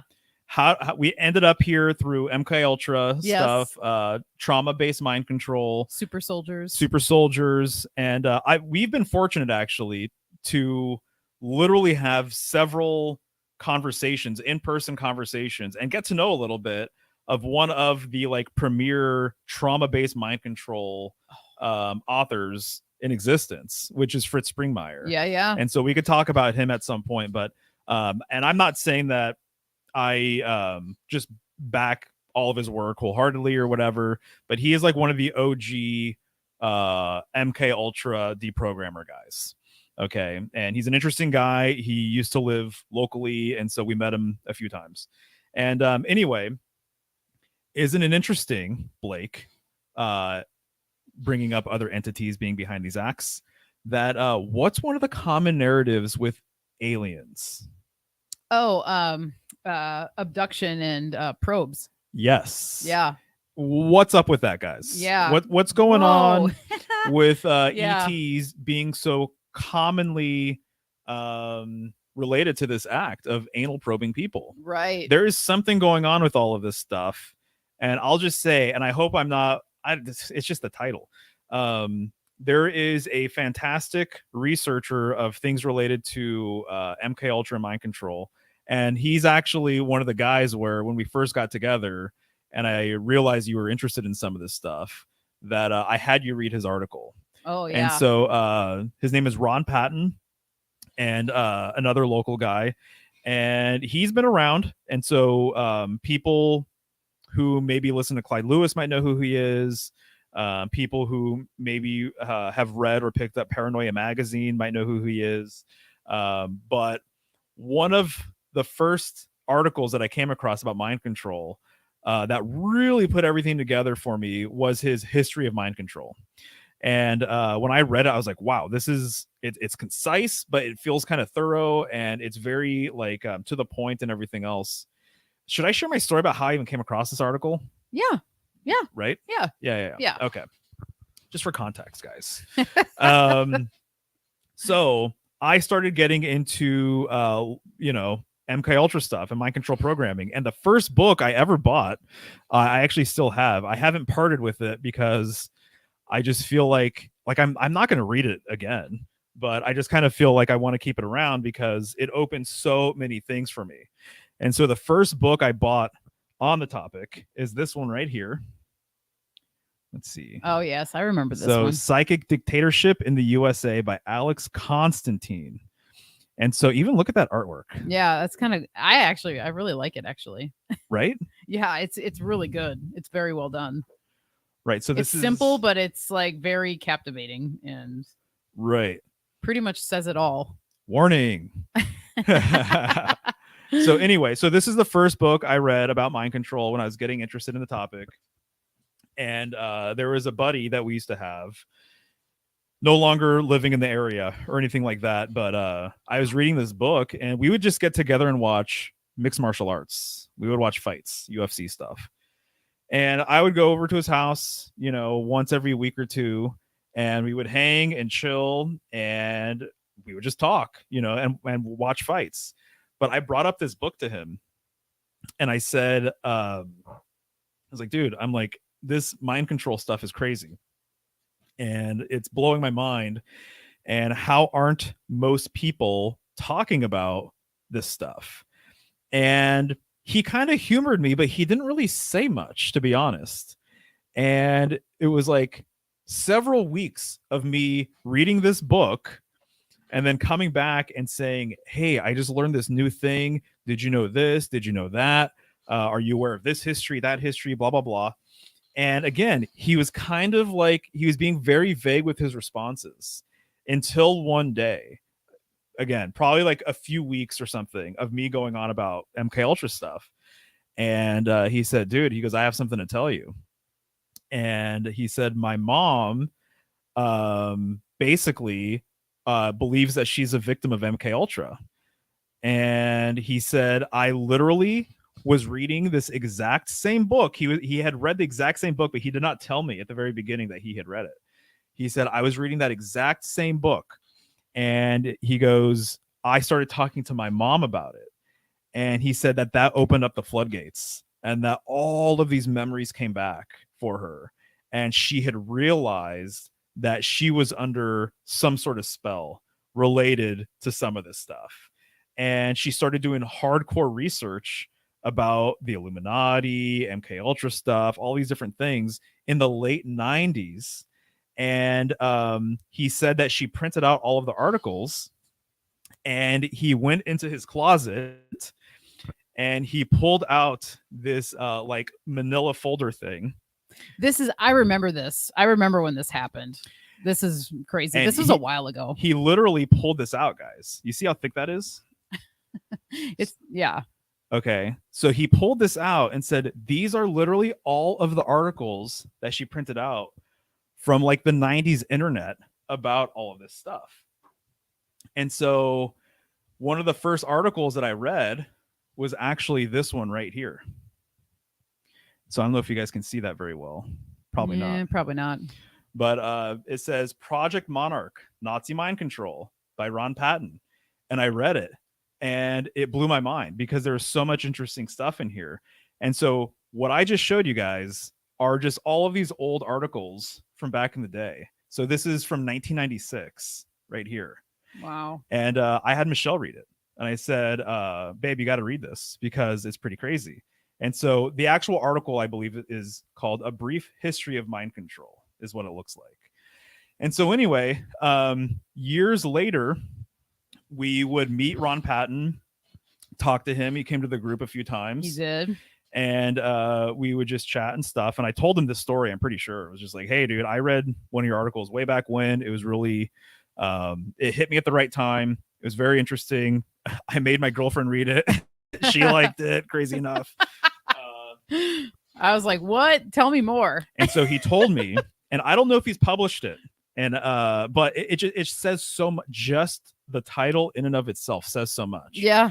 He said, I've been working on an article for however long, putting together more information about all this stuff. And I'm calling it Butthole Mind Control. Excuse my language, guys. But that's what that was his working title at the time, because he wanted to write an article bridging the gap between sodomy and mind control. Wow. And how important and significant it is as a control mechanism for certain groups and for certain entities, maybe, and whatever. And so again, just going back to the UFO thing, why is it always an anal probe sort of thing? I'm so glad you brought that up because I didn't think about that. Me neither. I had no idea. I knew we were going to talk about UFO stuff, but yeah, that was not at the forefront of my mind. But I've been rattling on again. I just want to see what people are maybe saying here. Right. Wow. This is so freaking awesome. I'm glad we're talking about this. It's been a while since we've brought some of this stuff up. God, I'm not going to say his name, but the guy who, Alan says he hopes this show ends with a karaoke duet with those mics. I know, dude, literally I bought these and that's one of the like cheesy pieces of art that comes with it. These guys just like singing and they have like glasses on and stuff and everything. I know, totally. Hey, don't tempt me, Alan, because I will do it. Right. She will actually. Maybe we should work up to that. I do want to get wired mics at some point. This was just for now like an easy way for us just to kind of go live, and it's simple and whatever. I kind of like I like holding it though. Yeah. Yeah, I like it. I think wired's always the way to go if you can do it. Yeah, it's kind of nice though to hold it and whatever. Right. Yeah, interesting. Wow. That's a good one that you brought that up. I totally forgot about this binder, but every time it comes up, it's very relevant. Right. So, Project gotcha. Open Mind. Yeah, is anybody I don't know. Hopefully, Sarah's cool. She wrote unsubscribed. I'm not I sure if think that's she might be joking, probably. okay. Hopefully, but She's either way, people gotta do she's what they gotta down. do. Yeah. But I'm sure she's joking. Yeah. She's good. It's very telethon. I love it. It is. Oh my god. I kind of like it because with other shows, the mic is just always right there, and I feel like I just have to be there, and I just have to stand still, and I always have to just whatever. But this, you can lean back, you can kind of do your own thing or whatever. Yeah. Oh yeah. Yeah, she's joking. She's joking. Right. Totally. Of course. I mean, no. Right on. Awesome. So that's a bit about our history with UFOs and flying saucers and stuff. Go for it. The one other thing that I thought about that I know we talked about before, before we started the show, but Isetti Ranch. Oh yeah, because that was another big thing about around all the same time when we were learning this stuff, when we were sky watching and seeing orbs and seeing freaking triangular crafts and stuff. There is a place that's actually not very far from us now in Washington, in Trout Lake, and it's called Isetti Ranch, and it is a hub for UFO activity, so they say. But it's like James Gilliland is the man who runs the ranch. I'm pretty sure he owns the land as well. But it is in like a pristine area in terms of just like he has this huge open field where the sky watching goes on, and right as you look out on the horizon, you're seeing Mount Adams. It's incredible. It's like a breathtaking property. It's really cool. Yeah, it's awesome. And the whole concept of it is cool. He has like little yurts and cabins on the property. And he's got, he had a couple donkeys and stuff, and I think they had small gardens and things, and there were people that were living there, and it was kind of like a communal thing going on, I think. Yeah. But his whole draw was he's actually had people like Sonia Barrett there as speakers, and he's had some legit he's had some really great speakers, and he used to every summer host an event, and I know one of our friends actually who's a tarot reader, she goes there. She was like part of it for years and years, where she was like a tarot reader for the event actually. But besides the point, we ended up going there a couple times, and we went there the first time when we were bright-eyed and bushy-tailed with all this stuff, and it was great. We had a good time. We didn't really see anything in terms of, any things in the sky. We were a little bit skeptical though, of things, because they have they have photographs of orbs and stuff, but they were like the photographs where it's all like blurred out, where it's just like, what's going on here? It almost looks like it's like made to look more weird or orb-like. Anyway, yeah, that was an experience, and it's not far from where we're at, because they say that on Mount Adams there's a lot of activity in terms of like some people think kind of it's almost like kind of a Mount Shasta, obviously different than Mount Shasta, because Mount Shasta is Mount Shasta. Nothing kind of like comes close to being Mount Shasta, but Mount Adams is said to have, like, they've said that they've seen UFOs taking off and leaving, and that there's like bases inside of Mount Adams and things like that. So that's the whole kind of thing with Isetti Ranch. Yeah. No, I'm glad you brought that up. So Isetti stands for enlightened contact with extraterrestrial intelligence. That's what Isetti stands for. And so this guy, she mentioned, his name is James Gilliland. He's had this property for a number of years. People skywatch out of there. It's like freaking front row view of Mount Adams. It is gorgeous. And we've been there a couple of times.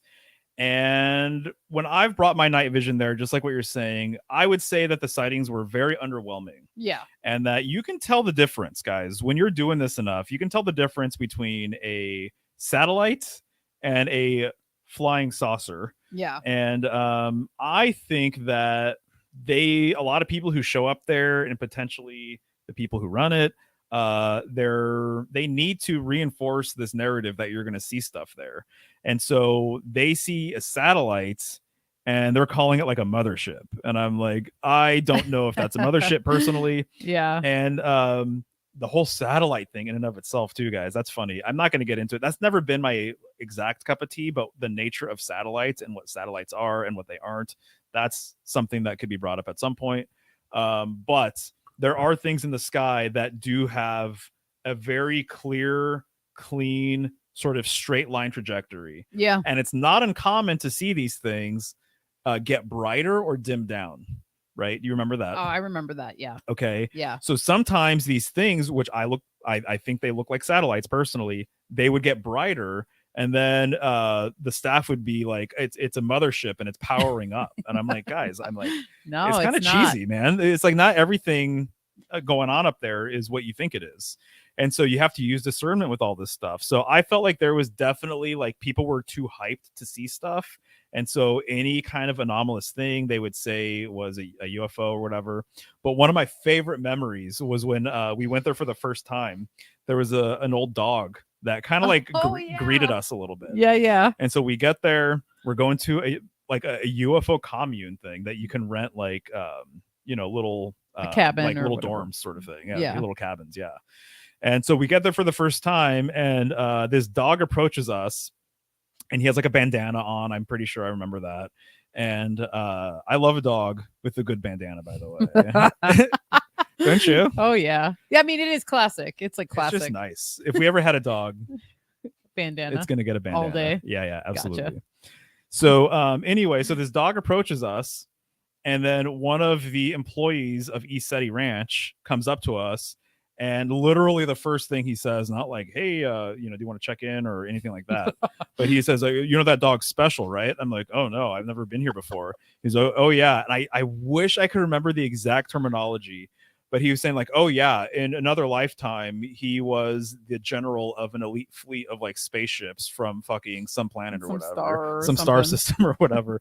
And so they believe that this dog was like literally like an ET, like a reincarnated ET, basically. Right. And I was like, okay, I'm like, we're in the right place. This is EastSeti Ranch for sure. And then there's people there that say that they've seen like cat entities and lion entities and stuff like that. That's kind of like a lore thing. So you'll actually see like, I don't know if you remember this, but I'm pretty sure some of their artwork had like lion ETs. Oh, I don't remember like that. Feline ETs, basically. I don't doubt that. So people have had all sorts of different mystical experiences there and wild experiences and stuff like that. And so anyway, but like I said, what we saw, pretty underwhelming, but it was good. There was like a lot of interesting people there, though. There were, and we met people. It was fun to talk to people. And then it like I said in the beginning too, or we both said, it's a beautiful piece of property. So just being there and being able to sit out there during the day and read a book or whatever, it was really cool. Mm-hmm. But I remember he has like vortexes on the property. So there were that's right. Yeah. Dome and triangular structures that he built, just like a frame, frames of these domes and whatever, and triangles throughout the property that were vortexes, which, I do think that there are things like that, because I think that whether it be across of a ley line or, whatever, there are energetic fields, as I talked about last episode with portals, in cities that are literally kind of like, whatever they're doing, harnessing, ciphering energy or what have you. But I do think that there are areas of the plane that have these vortexes that can be, tapped into. Yeah, no, I think so too. And I'll say that there is, and it could just be the mountain or just like we lived in a city at the time and then we're going out or whatever. There's like an energetic signature there. Yeah, there is. It felt there's something going on. Yeah, there's a special energy there that I've never felt really anywhere else. It has its own unique thing going on. Right. Yes, I would definitely agree with that. And then kind of just to expand on what you were saying with the mountain. Mm-hmm. And so like she was saying, Mount Adams is like right there. And that's where people skywatch at. And people say that they see lights on the mountain, and that they've seen like doors opening on the mountain, and that there's lore about it being a military base or like an ET base of some kind. Yes. And this is kind of a common thing with mountains. Yes. Just like we were talking about Mount Shasta. Yep. So we don't have to unpack all of it, but Mount Shasta is a really interesting mountain The lore surrounding Mount Shasta is fascinating. And then we pass by it basically every time we go home, when we drive home to my home, to Central California. And so it's become kind of like this thing. It's like a little destination for us. It's a pit stop. We've stayed the night there a number of times now at various houses and Airbnbs and stuff like that around the area. And the UFO stuff is definitely a thing. And that people claim that there's an underground city there called Talos. Yep. And there's lots of other things going on there. Lots of Saint Germain Saint Germain things going paranormal on. Things and whatever. Yeah, and to say it has a special energy there. There is a special energy at Mount Shasta, and it feels very magical to me. I've been drawn to it, definitely. And one of my favorite things to do in Mount Shasta is collect the water there, because it's the headwaters of the Sacramento River that are there in the town of Mount Shasta. Right. And you can go to the headwaters and you can collect spring water, and the water is delicious and awesome. And I really do like it there. We thought about living in that area for a little while. Yeah. But there were so many fires in the area, like during the summer. I can remember coming home back up to Portland from Fresno one time. And it was one of the times where we were really considering moving to Shasta. And we got our sign, right? And we got our sign because Yeah. we drove into the town, and it's a really nice little town, mountain town or whatever. And it was so freaking smoky. It was horrible. Like you couldn't even see like buildings that were across the street, sort of smoky. And we both were just like, yeah, I think that this is kind of our sign, because we were literally back and forth, and we were very much on the fence of just doing it, and thinking like we looked at it like, you know what, even if we just lived there for a year or something, it would be cool to have the Just experience. explore And connect with the mountain and stuff. But I think we connect with it on different levels. That's true. You know, and anyway, so Nice. Yeah. Yeah, Mount Shasta is awesome. We could get into that sometime. yeah, we probably will. So Cool. All right. So what do you think? We're at the 2-hour mark. yeah. You think I should we should open up any other cans of worms, or do you think we should land this plane here? What are your thoughts? I mean, I'm down to keep going if you wanted to. Yeah, I'm down. And I then want to see where you're at. we can also ask people if they have any questions. But I mean, people can ask questions at any time. So Okay. I say, yeah, just go for it. Okay. Yeah. Completely switching gears here from all of the things we talked about. But man, thanks for hanging out for that conversation. It's an important one. And I think that, I don't know, it's just fun to be able to talk about our stories with it. And Totally. I mean, that's everything the else. point of the show. Yeah. Is to go places that we weren't necessarily planning on, and that we don't really get the opportunity to on other shows. So might as well just create the outlet and platform, That's right. and get into it. So right on. So switching gears, guys, I thought it would be appropriate perhaps to share with you some artwork regarding Pisces, because we are in Pisces season. Mm-hmm.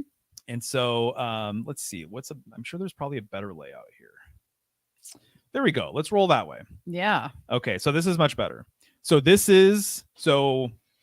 most of you guys are probably aware, but with Symbolic Studies, I was following each sign during the sign itself.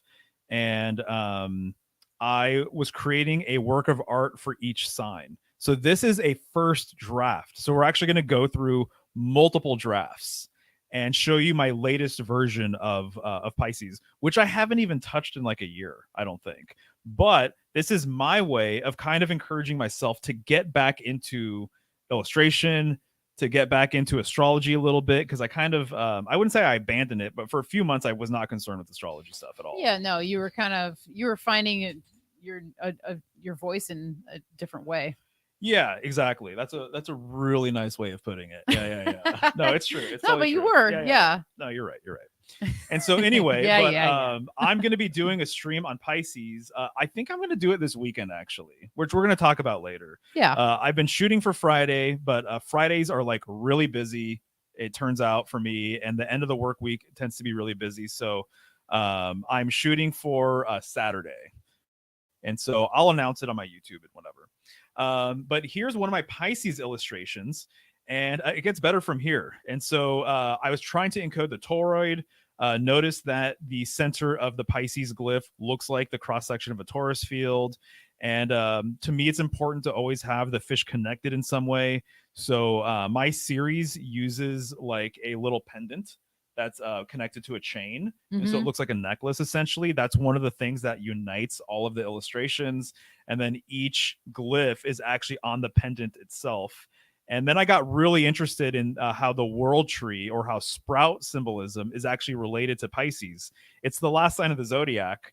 And so kind of it reminds me of things coming to a close so that they can, be birthed Yeah. and come anew, which is what Aries a lot of times represents.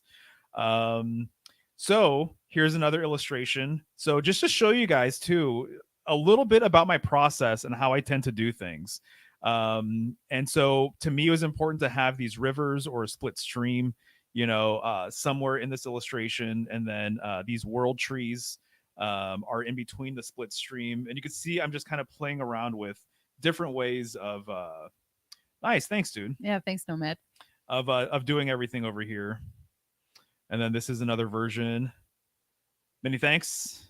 Glad you guys like it.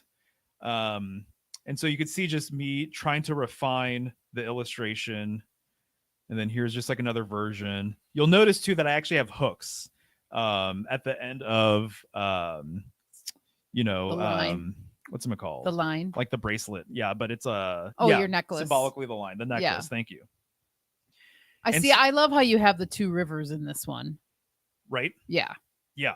Yeah. I like this one too, actually. Yeah. This one. It's funny. What I end up doing sometimes is I end up refining it way too much. Yes. And then I end up realizing that an earlier version was much better.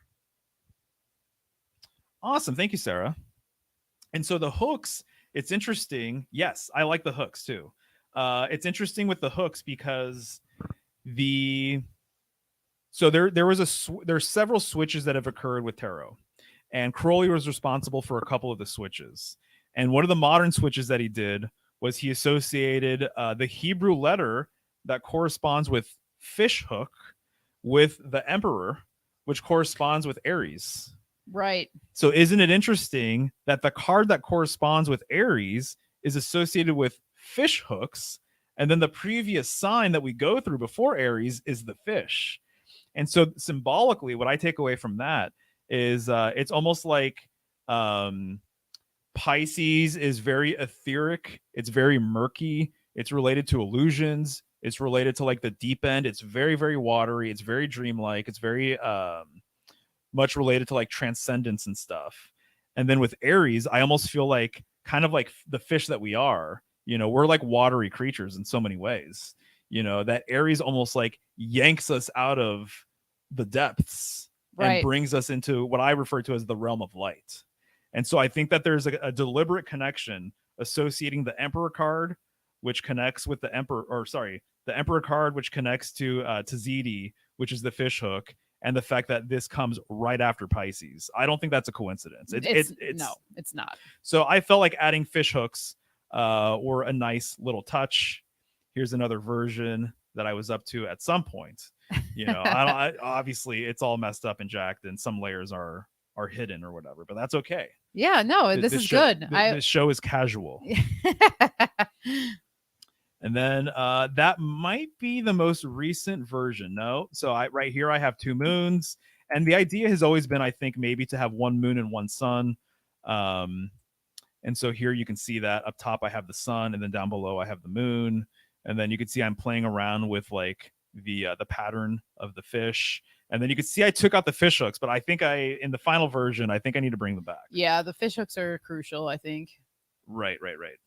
Because that connection with Aries, I mean, that is seriously makes so much sense. So sometimes I like redraw the whole thing. I have like so many versions of all of my posters, but this is the first time you guys are ever seeing my Pisces version. Yeah, and he doesn't pull these out very often, actually, to show other people in terms of just like the rough drafts and stuff. So it's really exciting. I'm so stoked he's doing this. Nice. Because I haven't seen these in a while either. So this kind of looks like, there you go. This is probably a better version. This is like the most recent version I created, however long ago.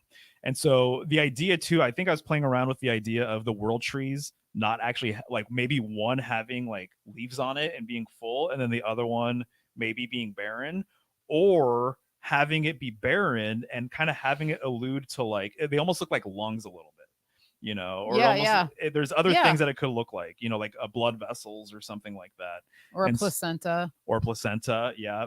Where's Gabe when you need him?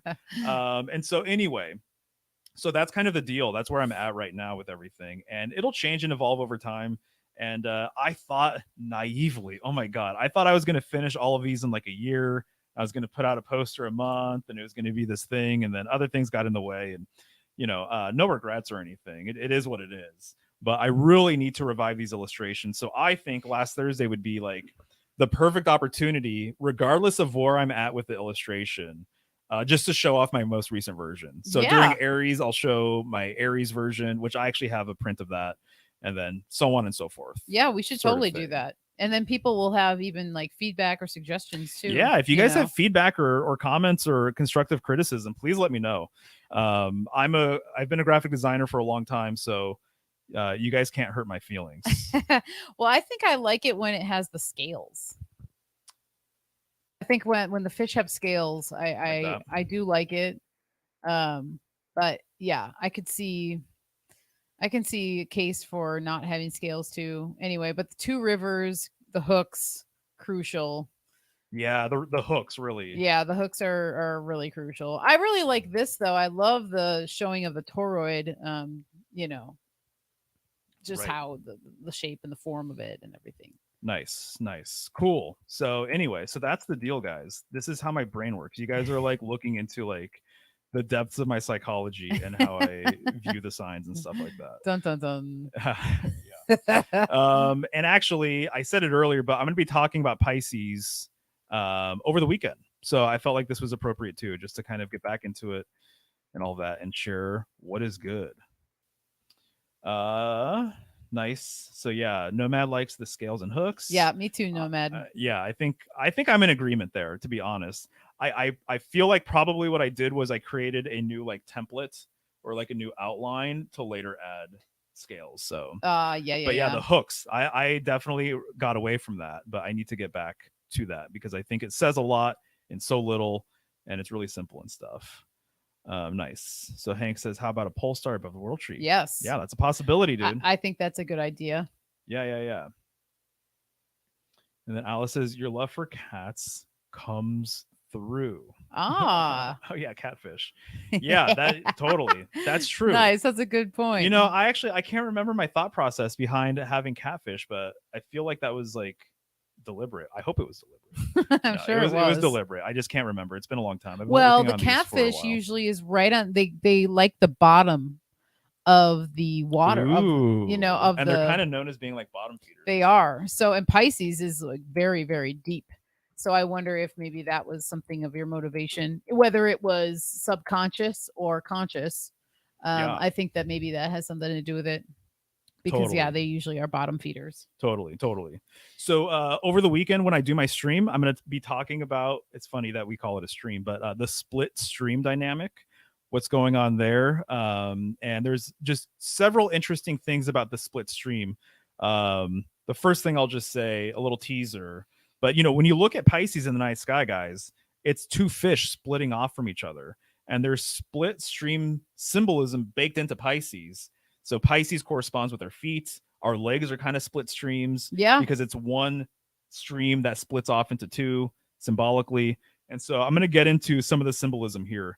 I don't know if I'm going to show my prints or anything, but just kind of what that's all about and how it connects to Pisces. So my goal for this project has always been that I would love to create a 12-piece series and then be able to teach a whole class on that sign using just the artwork. Yeah. I like that. And so I'm still encoding it. There's a lot of deceptive things going on here where at first glance you may not pick up on the symbolism, but once I explain it, it all kind of comes to life. So a couple. Yeah, what do you guys have to say about this? Yep. Totally, dude. Exactly. Koi fish. And then Hank, scales make them look like carp. Another bottom feeder. So I like that. Yeah. See, this is cool because then I can get feedback from people. Exactly. You nice, gotta put it out there. Yeah, thank you guys. Yeah, it's awesome. And any other comments, obviously, for people who catch this after the fact, please drop a line and let me know what you think. Like this one to me, I see this on a t-shirt. Yeah, I could see that. I mean, because I just love the Two Rivers thing, that energy that it brings and how it looks. It's very nice. You know, these little squiggly lines around the Oh, bear and koi bull or tree. carp. Okay, interesting. Cool. Good to know. Gotcha. Okay. Almost, I thought about potentially having these be like sperm cells. That's kind of something you'll see in like Grateful Dead artwork, or I know Sublime did that too. Yep. You know, and so there's a few things going on there where I can kind of make sense of it. Pisces being the opposite of Virgo, Virgo corresponding with the Hermit card. It's not uncommon to see like a sperm cell in the esoteric Hermit cards and have that kind of symbolism. So, anyways, I'm just messing around, but we'll see where it ends up. Yeah, very cool. What's up, Davin? Good to see you, man. Yeah, dude. Yeah, thanks for hanging with us. Awesome. So that's what I got with this. Now what do you want to do? You're in charge. This is your channel. This is your show. It is my channel. Well, it says Michelle and Mario right there, not Mario and Michelle. That's right. I know whose world this is. It's yours. Well, thank you. I'm glad you're in it. For sure. Same. Well, you know, I mean, I know we hit on the all the sky stuff we wanted to talk about, and I really wanted you to be able to show your drawings. So I'm trying to think, I mean, if there's anything like that we've really talked about this week, or that we've seen come down the pipeline information wise, or anything like that, I feel like that could be a good way to even like wrap it up, but I can't think of anything off the top of my head. How about if you guys have any questions, comments, anything like that, suggestions, let us know, and we're down to chill for a little bit, but then we'll land the plane. Yeah, we'll probably bring it. We're coming down. Our descent is happening, you know, when you start to feel the plane totally is coming down. But yeah, if you guys have any other questions for us, obviously throw them up in the chat. I think suggestions too with anything that you guys might want to see with the show. Yes, because we know that this thing is just going to evolve, and so I think the best thing was that we started and we're doing it, and week after week there will be new things that we'll introduce, and things will probably just evolve organically. But if there's anything that you guys want to see, obviously just say so. Oh, call in line. I actually like that idea, Lucas. Oh yeah, I've thought about that too. Yeah, that's a good one though. I like that idea, or I like the idea of how like people could submit questions or something via email and we can read the question, or you know, something like that. But I do like the call in line for sure. I had something come to me and then it literally escaped me. And we want to have people as well, join us, and we can actually like have a premeditated thing going on, and we invite somebody to chill with us and hang and everything. Yeah, and definitely I've had a few people reach out to me since the first episode specifically about the Charles Manson stuff, Laurel Canyon. Thanks, Sarah. Yeah, people have reached out to me either saying they really appreciated it coming up, or that they had no idea that was going on. They're not aware of the history, so they'd like to learn more. So we are definitely going to freaking talk about that. Have a whole episode on it. There's so much to talk about, and I could talk about it for days. So I say we will do it.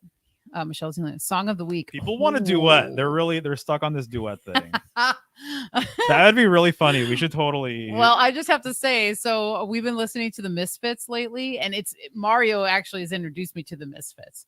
And so we've been listening to it, and Mario said one of the only songs he would ever sing karaoke is a Misfits song. Guys, I know I'm getting old when I'm listening to the Misfits as much as I am these days. Because they never used to resonate with me, and to be honest. And so I always felt like they were too slow for me, not edgy enough for me. But the more gray hairs I get, the more I'm like, you know what? This actually sounds awesome. I totally get why like there's like millions of people with their tattoos and t-shirts and stuff like that. And so anyway, so I started listening to it lately, and it just scratches this old man itch. It's kind of like, even though I was never into them, I feel like this nostalgic sort of thing with them, especially Static Age. That's my favorite album for people who like them. But anyways, I started playing it, and then I was surprised that Michelle actually really likes it. Oh yeah, man. And so she's like whistling Misfit songs and stuff. And I was like, oh, you know what? If we ever did karaoke, I don't think it's going to happen. But if we ever did karaoke, that would be something I would be open to, is a Misfits song. Yeah. So we'll see. We'll see. Yeah. No, it probably won't happen. But for a little while there, his potential karaoke song was Changes by David Bowie, because we were at a pet store one time and he was changes was on the overhead, and he's like, what is this song? He had never even really heard it before, and so he made the joke that he would sing that if we ever did karaoke. That ship has sailed though. Okay, so Alice in Oz is asking, or is basically saying, we'd love for you guys to explain the tarot cards and how you guys use them. Yeah, totally. We can have a tarot episode. I mean, I love the tarot for sure. So I think that would be a good one, actually. Yeah, that'd be super fun. Yeah. And for me, I mean, yeah, gosh, tarot was like one of those things where I got into it in high school on like a very superficial level, as like a lot of high school girls will do. You know, I knew there was something to it. And so I remember getting into it, buying a deck and stuff, and then ending up my girlfriends always asking me, you know, the typical questions teenage girls ask. Oh, does so-and-so like me? Are we going to date or whatever? But I always knew there was so much more depth to it, even back then. And so I was always very pulled to divination, even before I really even knew what like even the term divination meant as a young girl, you know, being drawn to it. And so, yeah. Was there a movie that like kind of got you like, you know, excited about divination by chance? Yeah, you know the movie. It's The Craft. And anyone from the 90s or who was like around then when that came out, oh my God, I was like, oh, whoa, this is so cool. We rewatched it not too long ago to see if it held up. And actually, it wasn't too bad. Yeah, it wasn't too bad, right? It actually is a pretty good movie. It's like corny 90s kind of stuff. There's like cheeseball stuff, but there's a few things I can't remember now that I was actually kind of impressed by. Yeah, and it's very Crowley heavy stuff. I can't remember. Even the cross that's on the Thoth deck, they have that in the movie. It's like it's I think it's either in the beginning of the movie or it's at some point. But there's a few references to this is perfect throughout the whole movie. My fifth grade coven, yeah. That's right. Yeah. But I mean, I think that in The Craft, I think they're actually like really not sure if it's real spells, but I think that they're tapping into actual real traditions and stuff like that. So yeah, totally. And then Davin says, I'm not a fan of Crowley, but his book on the tarot is really, really good. Yeah, I honestly, his tarot work is like, when I think of Crowley personally, that's what I immediately think of is his tarot stuff, his deck, and then the actual book itself. So those are the things that I also really appreciate. And beyond that, there are things that I've read about him and whatever, but this is what speaks to me the most as well. Easily. Yeah. Very cool. Nice, guys. All right. Well, Carl is meowing. He's howling. He's howling. Yeah. He wants us to hang with him. So it's that time, but we have some end credit slides here. So let me add that. Nice. And then 1 second. Yeah. There you go. Cool. All right. So last Thursday, every Thursday. Pretty nice. Feeling good. I love this. That's all you have to remember. Last Thursday, every Thursday, guys. So 6 p.m. We're going to keep to this schedule as best as we can. I'm loving it. I feel awesome doing it. So thank you guys for hanging. And we'll see you definitely next Thursday. Yep. P.O. Box 930, Carson, Washington 98610. If you guys like snail mail, you feel like sending us something, love letters, whatever you think we would like, feel free and send it to the P.O. Box there. Yes, indeed. We would love to get stuff. It doesn't matter what it is, guys. I said it last time, but I've been paying for this thing for like 2 years. I'm just barely starting to let people know that it exists. So to receive, an envelope full of your junk mail or something like that would honestly be a privilege. Oh yeah. So okay, so next week on the Healing Home, as we talked about in the beginning of the show, it's going to be cat medicine and lore. So we're going to get into as Mario talked about, the lore of cats, what they're connected to, why they are so mystical and highly regarded throughout many cultures. And I will be going into cat medicine, natural remedies, herbal remedies that you can use for your cat to help them stay healthy, to maybe come to your aid when your cat might be going through an illness of some kind or you're not sure what's happening. So that'll be March 14th at 4 p.m. right here at the Healing Home. Yeah, I'm really looking forward to that. That's Me going to be too. fun. It is going to be fun. I really love that subject.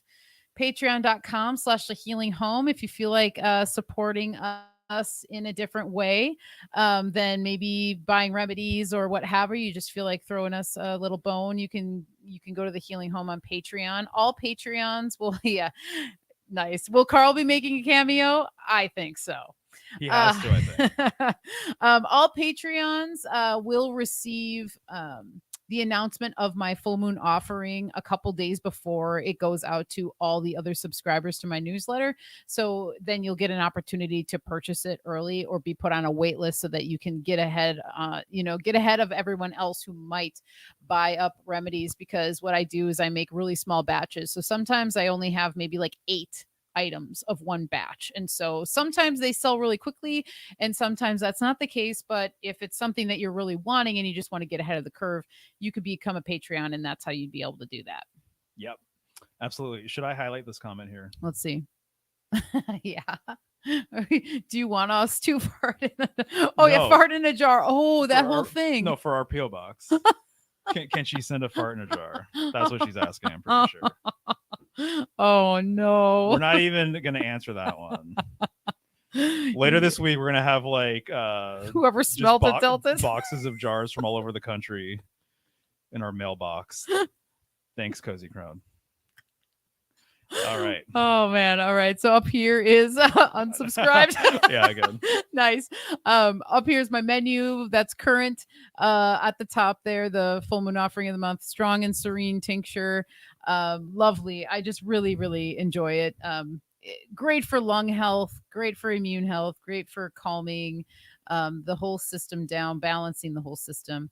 That's $22 for a 1 ounce tincture, and it has a slight sweetness to it as well because I added blackberry honey, raw blackberry honey to it. Ooh. And because it's made with double extractions, there is some water in there. And so it cuts that bite of alcohol that usually comes. So it's just a really nice, well-rounded, very pleasant tasting tincture, which is sometimes hard to find because a lot of times tinctures don't taste the best. And so I wanted to really kind of make this one tasty that, spoonful of sugar helps the medicine go down, right? So that's kind of the concept with the honey as well. But then you're getting the benefits of raw honey, which are awesome. Yeah, hell yeah. And then michelleshealinghome@gmail.com for emails. If you have questions, if you want to place an order for any of my products, that's the way to do it. Email me. I don't have an online store. I do everything direct. And everything is done through like PayPal or Venmo, CashApp. I also have Zelle, which is available for payments, but I don't like to do the whole online store thing. So just email me for that, michelleshealinghome.com for any other inquiries. If you want to read my blog, you can see that there. You can sign up for my newsletter. You can inquire about consultations as well and see just what else I'm doing on the website. You can also text me 503-568-1569. Indeed. Right. So as I've said, I'm doing a Pisces presentation. I'm calling it Esoteric Pisces. And so here you can see the Pisces glyph within a Taurus field. And this post, by the way, when I posted it on Instagram last Pisces, it did really well. Probably one of the most viewed posts I've ever done on Instagram, on social media. And then I reposted it again this year. And it did even better this year. And even on Twitter and stuff, like the most traction I've ever gotten on Twitter is because of me pointing out this correspondence with Pisces and the Taurus field and everything else. And so I'm taking a break from, well, not necessarily, but I'm deciding to go into the astrology route this week instead of doing another Polestar polar tradition thing, which will be back, I'm sure next week. But I wanted to kind of go in this little detour, a Piscean detour, and talk about the things that I've been picking up and learning and stuff like that. So it's going to be a good one. So like I said, I think Saturday is going to be the day. And so I will announce that sooner than later for sure. Yeah, I mean, I think people liked it so much. It's like I think everybody can resonate with this because I think on a deep psychological, emotional level, we all connect. We are toroids. Like we have our own Taurus field, and I think that's a big part of it. And I think when people see imagery like that, they feel that resonance. And it's very hard to deny that this lines up perfectly. The Pisces glyph lining up perfectly with a toroid. You can't really deny it when you're looking at it like that. No, definitely not. So I'm stoked for that one. Yeah, me too. It'll be a good one. Hell yeah. Cool. Well, I believe that'll do it. Yeah, I think so. That was a good one. Nice work, bub. You too. Yeah. All right. Well, and Marcus asked for a song of the week. And, one of the songs I've been listening to a lot lately is Doopy Conqueror by Bob Marley and the Wailers. Are you sure? Is he asking for us to sing a song each week? I think that's what he was implying. I think most of the music references are. They want a song. They want because of the mics. Oh, right. Yeah, okay, I thought you just wanted a song for the week. I don't think so. I don't think that's what the deal is. Okay, well, anyway, nevertheless, been listening to a lot of Bob Marley lately. Right. Nice. That's a good place to end it. All right, cool. Yeah, we'll end it on that. All right, guys. All right, guys. Good night. Thank you so much. Take care. Much love to y'all. Until next time. Have a good night. Bye. Bye.